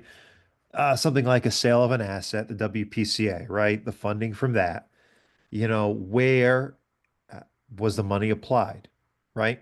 We've heard comments about, look, we need to understand accountability. Where was that money? Why can't the money be used to fix this entire issue?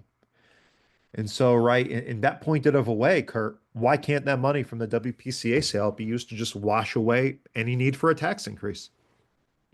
the issue that you have is it's one-time revenue with the WPCA. So you want to use some of it to offset the increases, but you still need to feather in increases in taxes.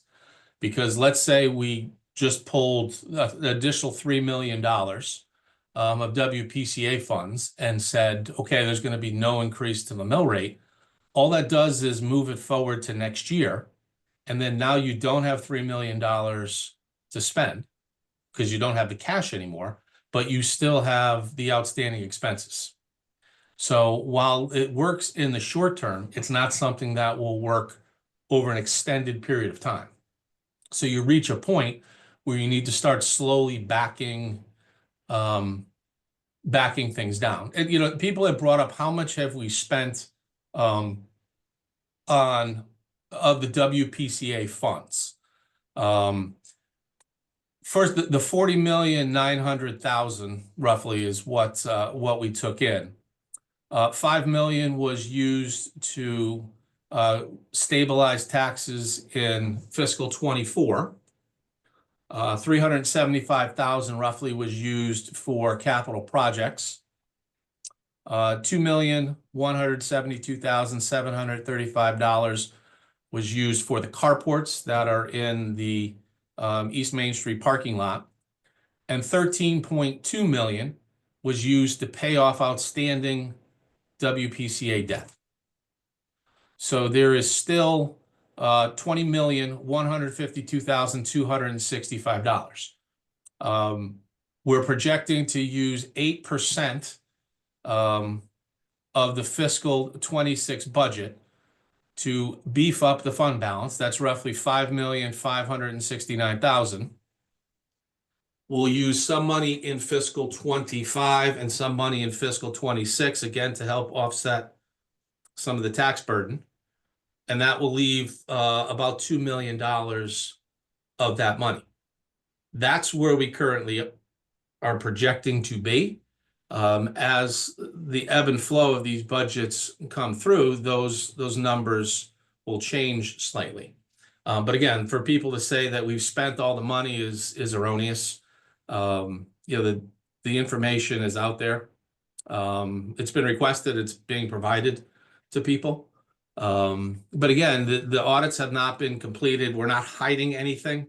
There are some staffing issues on the Board of Education side. Unfortunately, they've had some turnover in the last couple of years. So there's just been some issues with that, working through it. But again, we're not hiding things. Again, at the end of the day, what matters is, are your audits clean? Ansonia's audits are clean. No money's being hidden. No money's being stolen. Nothing's being done underhanded. Nothing's being done shady. If you want to say, yeah, they're late, okay, we'll take the hit that they're late. But again, what matters most is at the end of the day, are the audits clean? And the audits are clean, 100%. And that is clearly written out in the management letter. So there were no issues with things. The biggest thing they said the last 2 years is that the budgets have been late. And again, that is an unfortunate circumstance of staffing issues on the Board of Education side. And there's absolutely nothing the Board of Education can do about that. It's not pointing a finger. It's just the reality of what there is. And I think we can all agree the Board of Education does a fantastic job with our school system educating our kids. Now, some points were brought up earlier on too by, I believe, Richie Bashira brought some points up about state funding. And I just want to kind of go through the impact of the things that Richie brought up. So when we talk about ECS, that's educational cost sharing funds. That's the amount of money that the state provides to towns and cities to help offset the costs of education. Ansonia is an alliance district, which means, as Richie pointed out, in 2009, our ECS fund was frozen at $15,031,668.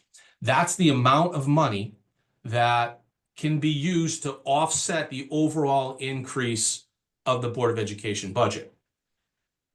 This year, it's projected in the governor's budget, which is not the legislature's budget, but in the governor's budget, it's projected that the city of Ansonia will get $21,335,559.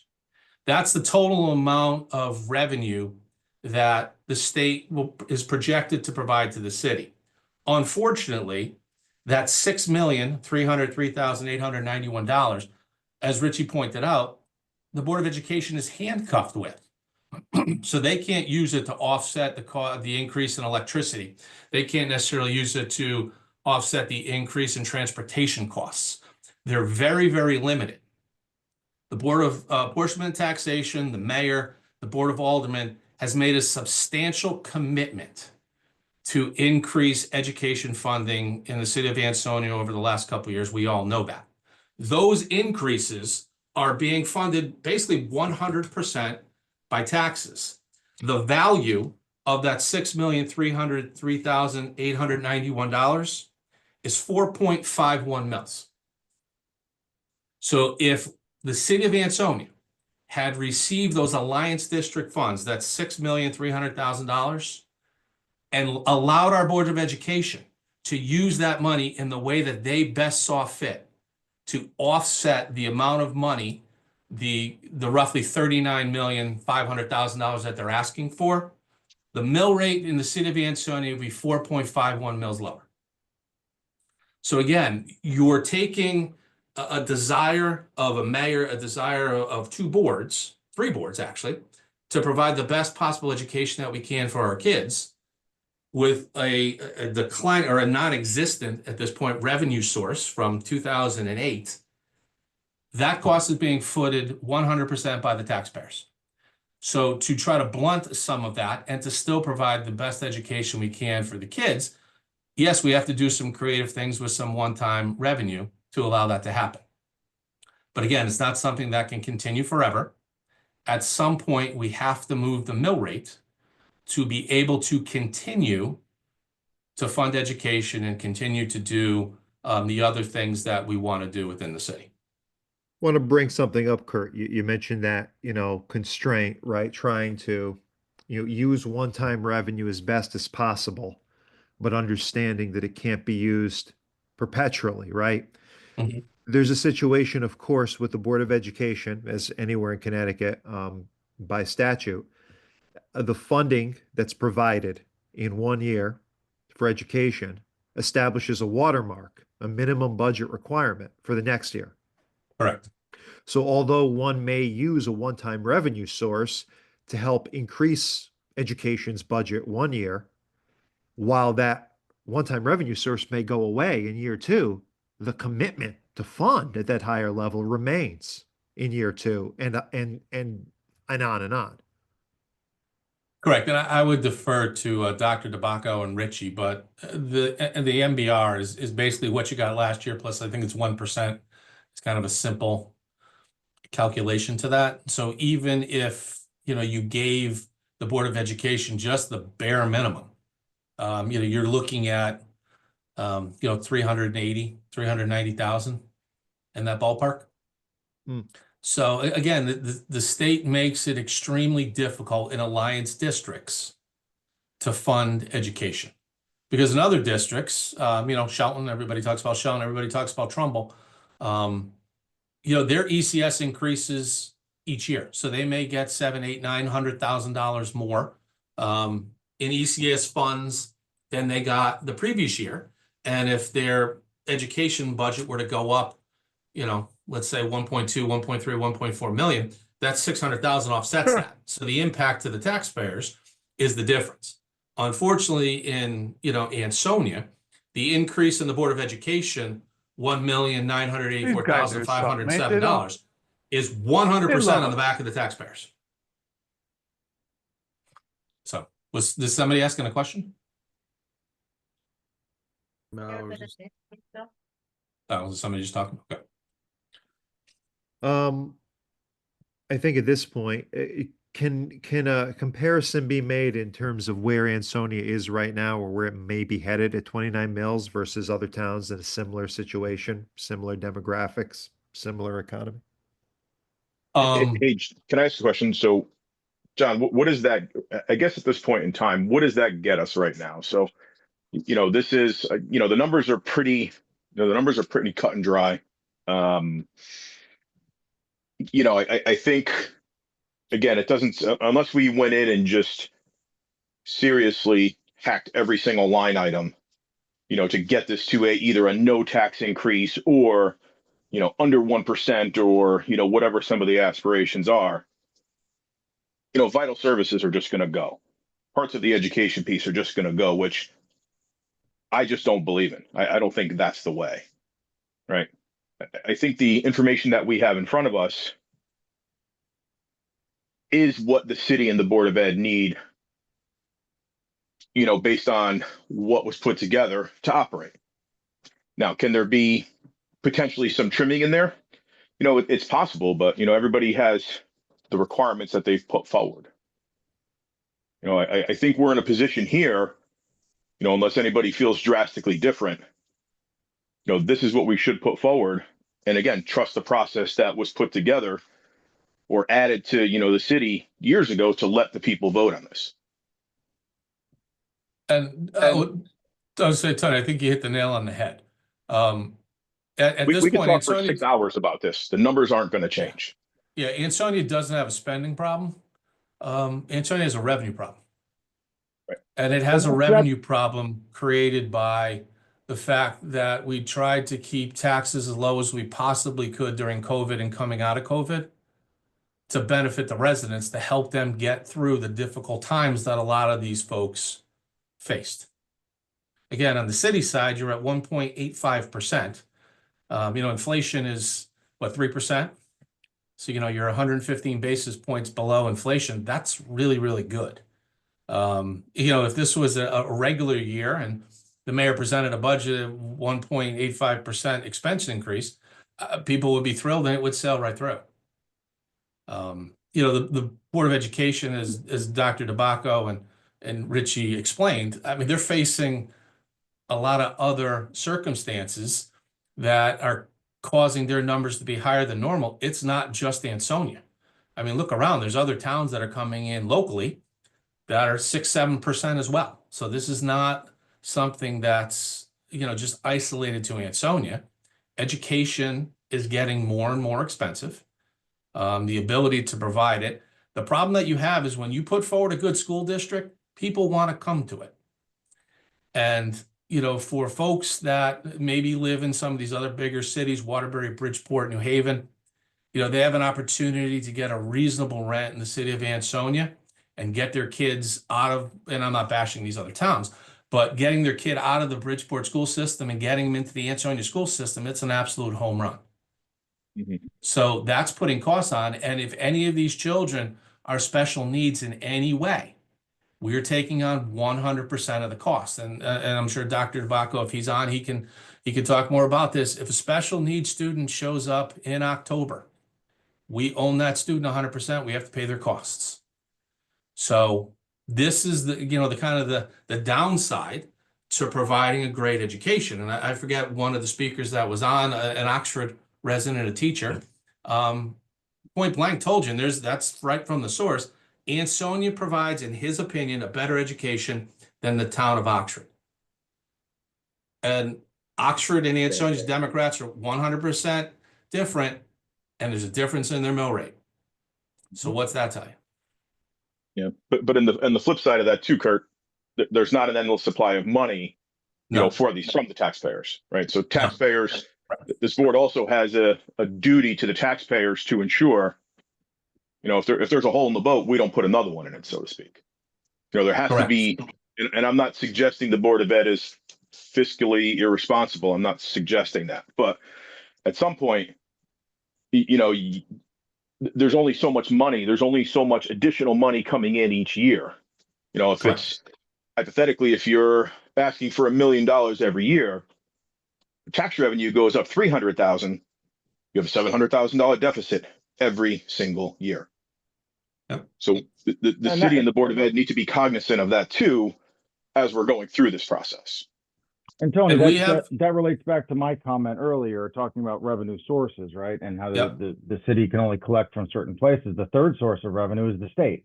And we're dependent on revenue coming from the state for not only education, but on the municipal side for other things as well.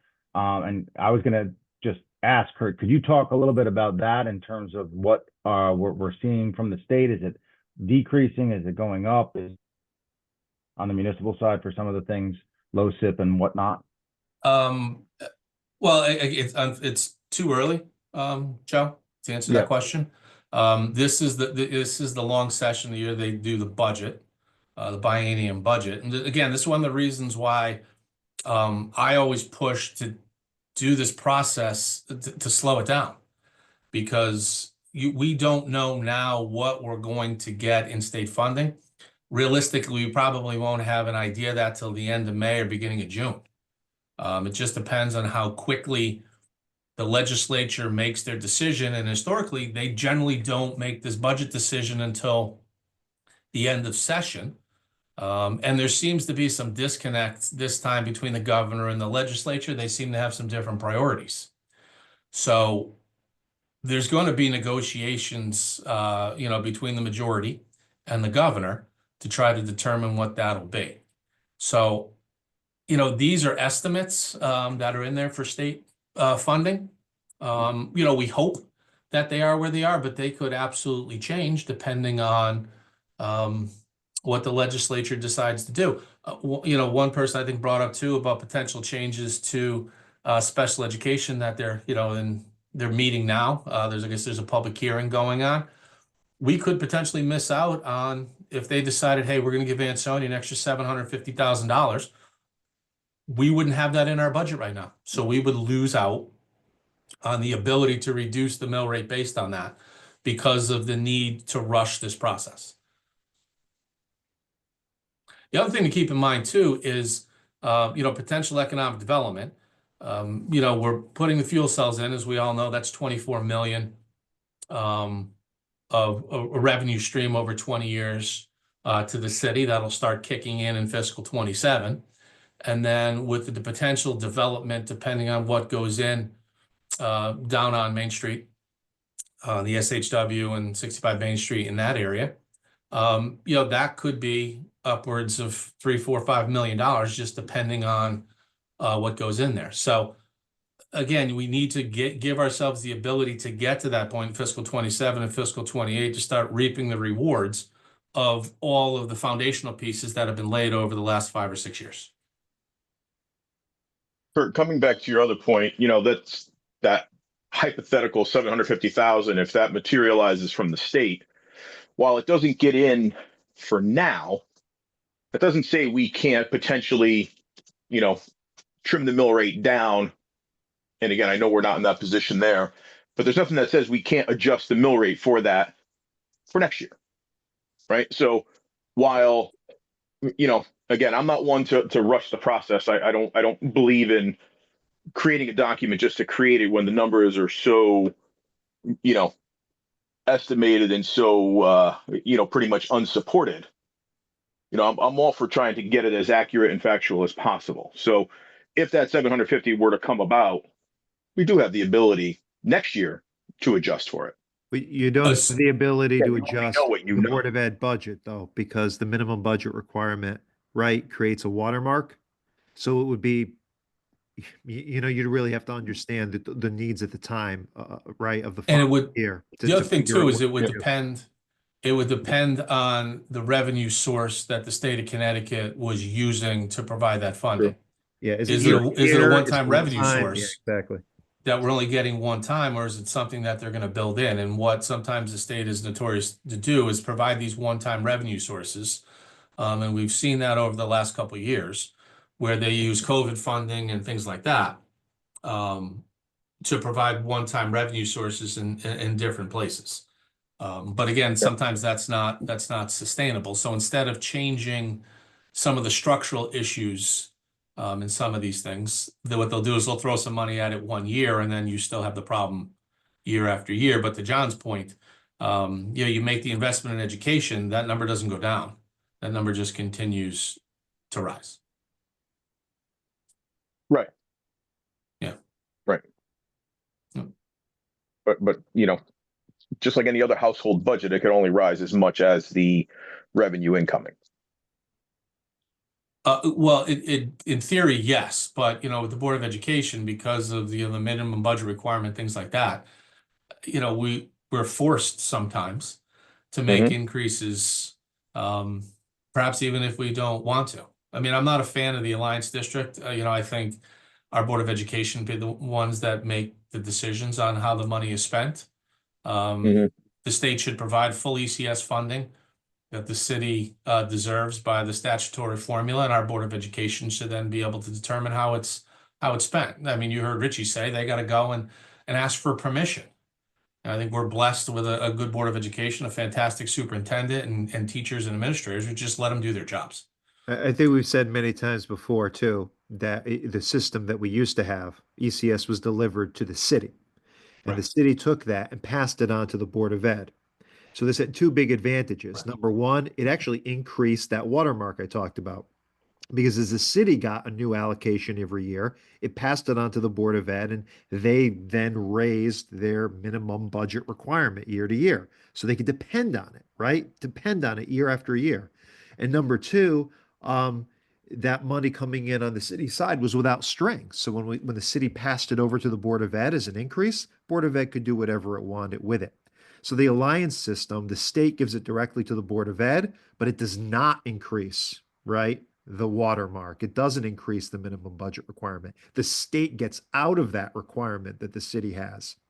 It gives money to the Board of Ed in 1 year, but the state is not obligated to give that same amount the next year. Correct. And number two, the strings. The strings are on it, and it's Dr. DeBacco having to ask permission to use that money for what he needs it for. So, but we can't, reverse that. Only the state could reverse that. So just talking about constraints as to why the budget is the way it is on the education side. I do want to ask Kurt, and again, I know that Alderman Mamone raises that some of it is pretty straightforward. I think at the very least for the public's information, they've raised some questions. One of them was, hey, these projects are going on, including Nolan Field. How does that impact the budget this year? Are we in a position to be doing a project like Nolan Field or other bonding projects when we're looking at a tax increase? What piece of the puzzle is that? All of those projects that were passed in referendum, the vast majority of them we will borrow funds to do. So we'll start off with a bond anticipation note, which is just a simple short-term borrowing instrument while the projects are being done. And then what we'll do is we'll make that debt permanent. And the city of Ansonia has a declining debt model, which means that each year the debt that we paid in principal interest is lower than the year before. And that's in the budget document that was presented. Everybody can see that.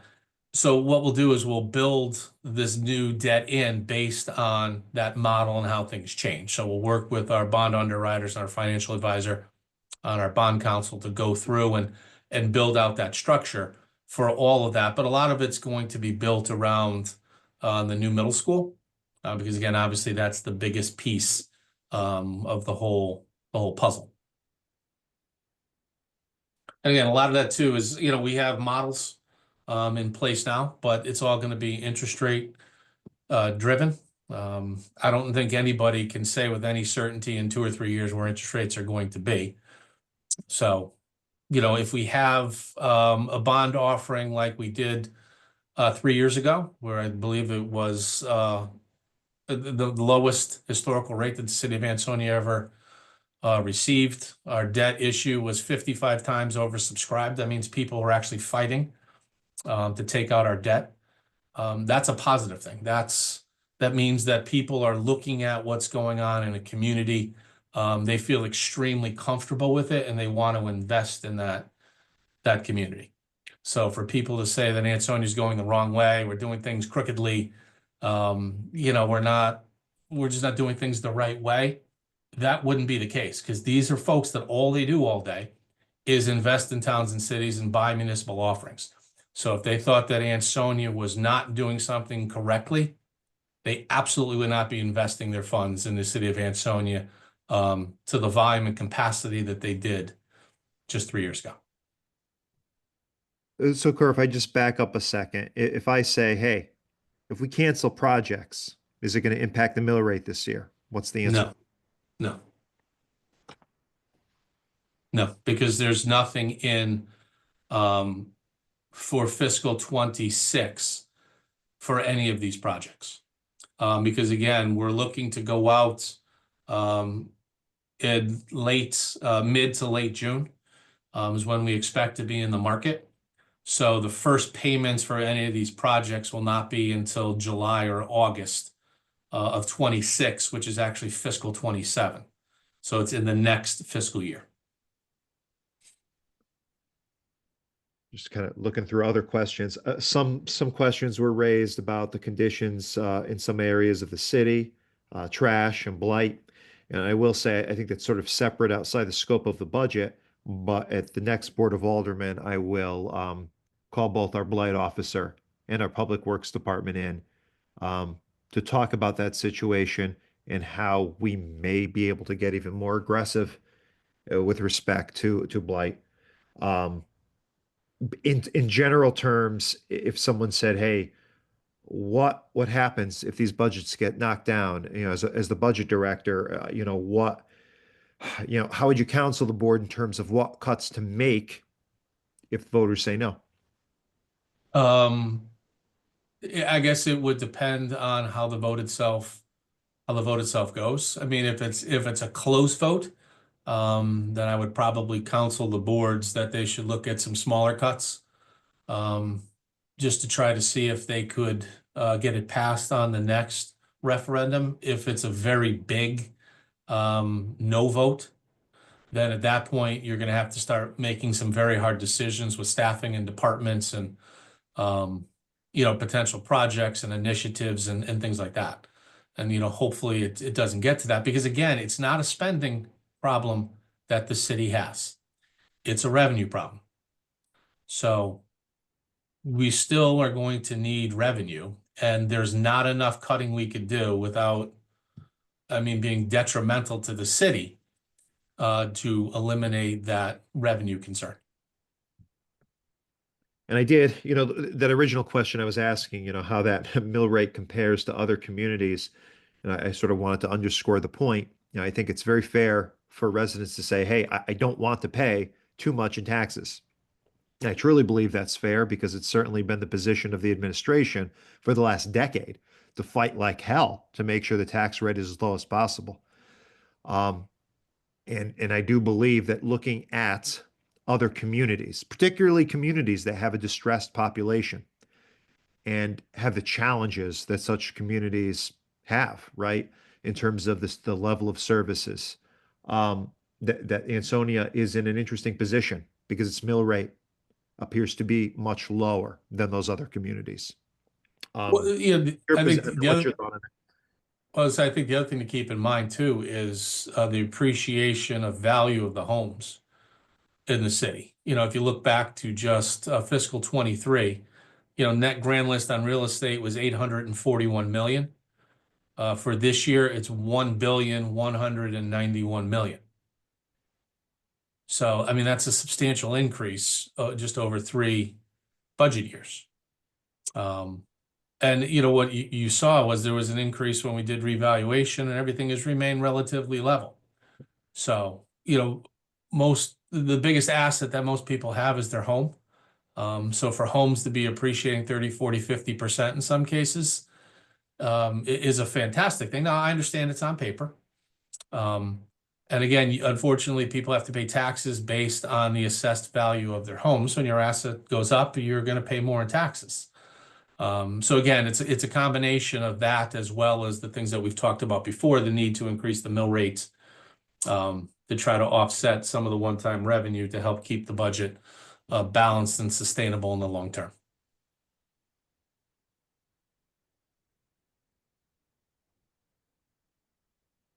I don't know if it's for you, Kurt, or for John or someone else, but can you, for all our benefit, talk through the referendum process a little bit, since this is uncharted territory for everybody.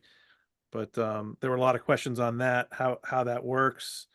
You know, we've been talking about the budget for a long time. It's been out there for a long time. There haven't been substantive changes made to it. So where do we go from here?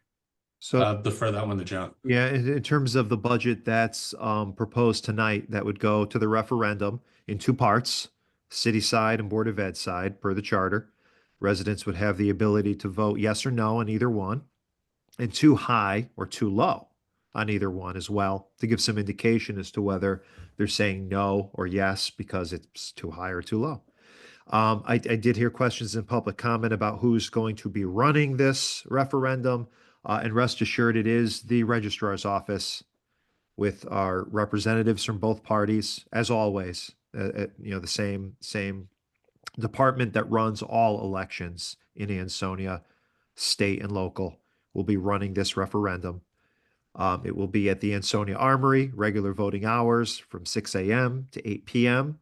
It will be, of course, your standard machine balloting, so the voting will be identical to what you see in a regular municipal or state election, with the difference being, of course, it's one polling station, the Ansonia Armory, rather than one station, or one station for each ward, or one station sharing 2 wards.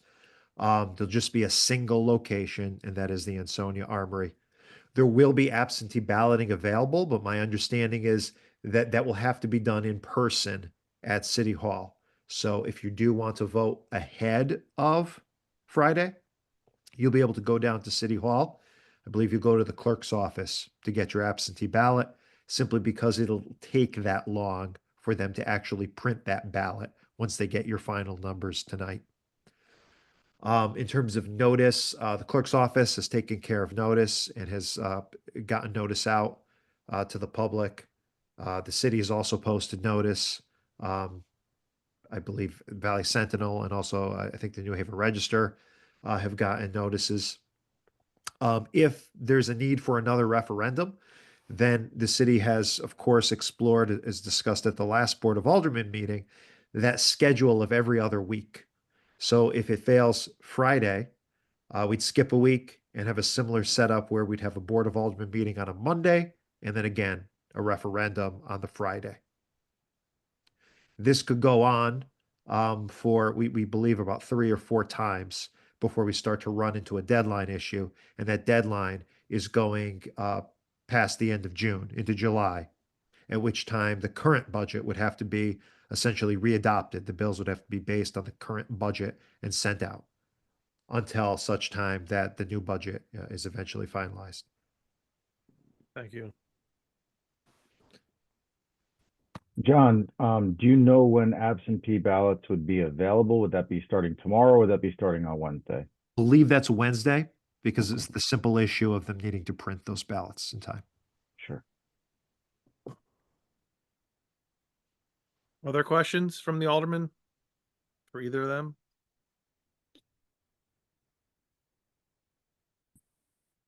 Any other comments from either of you, from Kurt or John Marini?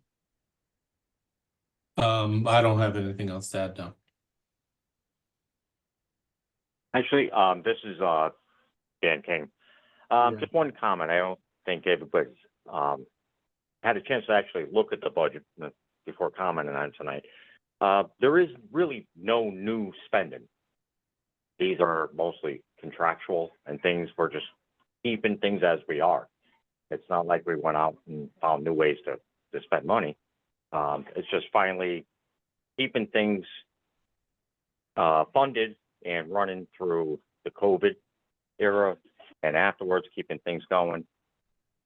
This is necessary. Unfortunately, we probably should have went up on taxes years ago to keep it even, and then we wouldn't have this larger increase now. But there is no new spending. This is just to keep things as they are, and I think that's an important thing to point out. Thank you, Dan. Thank you. Yeah. Hey, Josh, on that point, like I said, it is what it is. There's nothing extravagant in there. There's no giant raises. There's nothing, nothing exciting, nothing, wonderful in there. It's a pretty plain vanilla budget.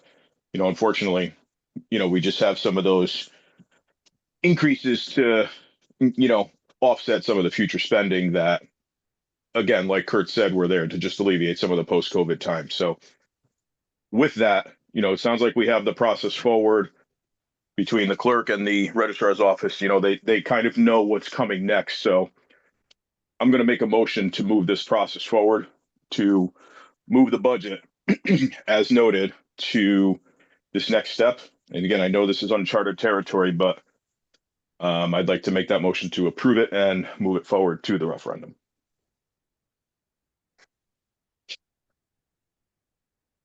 Okay, do we have a second on that? Joe Cassetti? I'll second. Joe Cassetti or King? King. That was King. So motion by Mamone, second by King to approve, and which will trigger the referendum automatically by the charter. Kurt, do we need any specific numbers for the purposes of this motion, or just, he said as noted in the budget? It hasn't changed since the original proposed. Could I just get the total numbers of each budget of the city side and the Board of Ed side isolated for the purpose of the record?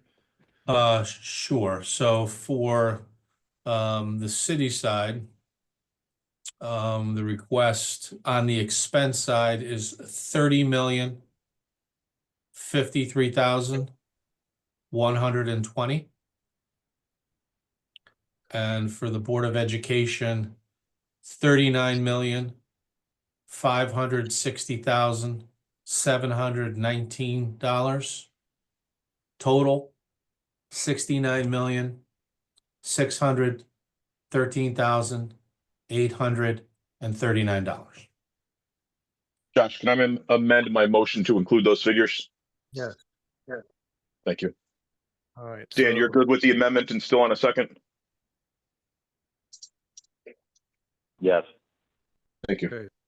A motion, a second. Anything else from any of the aldermen? I just want to make one comment if I can, Josh, really quick. Sure. Go ahead, Joe. When charter revision passed this and put this into effect, I think having been on that charter revision commission, this is exactly what was anticipated, I suppose, in many ways, and also sort of envisioned, right? Is that when an increase like this put us over that 3% mark, that it would go back to the people for the people's decision, and not leave it in just the hands of the Board of Aldermen and have to go out to referendum and hear from the public. So I think this is a wonderful exercise in democracy, to hear what the voters want and what they see. And while we all may not be happy necessarily with a tax increase or seeing the need to raise revenue, because of the limited sources and whatnot. I think we're going to go out, we're going to have this referendum, we're going to hear from the voters, and then we're going to take the next steps from that. So I just want to say, that's kind of where I sit on this, is hearing from the people and then, being able to take our, sort of our charge from them. Well said, Alderman Yeah, Yaman. I Anyone agree, else? Joe. All right, we have a motion and a second to approve, which will trigger the referendum, and then the rest is in the hands of the clerk, the registrar of voters, and all in favor? Aye. Aye. Aye. Aye. Any aldermen opposed? Any abstentions? All right, motion carries, and Hey, Kurt, sorry, Josh. yes, If you may, the registrar, Dave and John probably need those to get the ballots out printed. So if we can get those numbers pushed over to them as quickly as we can, that would be great. Yeah, not a problem. I definitely heard John was on. So John, if you want to give me a call Sure. later or tomorrow morning. And thank you for speaking up for us. We definitely need those numbers Yep. ASAP. The clerk, town clerk needs them even faster. They're going to be printing ballots, I believe, tomorrow. So I know, John, you had said that they'd be available Wednesday. The ballots themselves will probably be available tomorrow. The applications are available now. So I think you should be good there. Yeah, once we have the numbers, we're gonna print our own ballots, so, Right. yeah. John, if you want to give me a call in the morning, Sure. I can give you whatever information you need to make sure that you and Beth are all set. That's right. Honestly, if you wanted to just send an email with the numbers on them and how the Right. question should be worded, we know the question. It was the numbers that we were waiting for. Then we can go ahead and get our orders in. So, even just email it to us. That would be fantastic. I think we'd be good. Okay, I'll get with John, John Marini in the morning. Sure. Make sure that information is correct and get that over to you. Okay, that would work great. And it's Beth again. Can I just ask, what was the total on the vote? Because I know when you took the roll call in the beginning, a few of the aldermen weren't on the meeting. I just wanted to. yes, so the two that I don't say they missed it, but I didn't hear. Tar was in there as well, and Mamone. So it was 10 0 with let's see, 8, 9, 10, and 4 absent. Okay, thank you. 10-0. Thank you. Good. Does that point. go on the ballot by chance? I'm just curious. No, Oh, that's just for my record. Hey, let the people vote. Let the people speak. that's what we're doing, Joe. All right. Well, Chicago's not here, but so someone's got to take Motion to adjourn. Second. I second. Motion Joe by Giannetti. Art and second by Janetti. Thank you, guys. You're welcome. you. Shut us Good off. night. Everybody. Good night.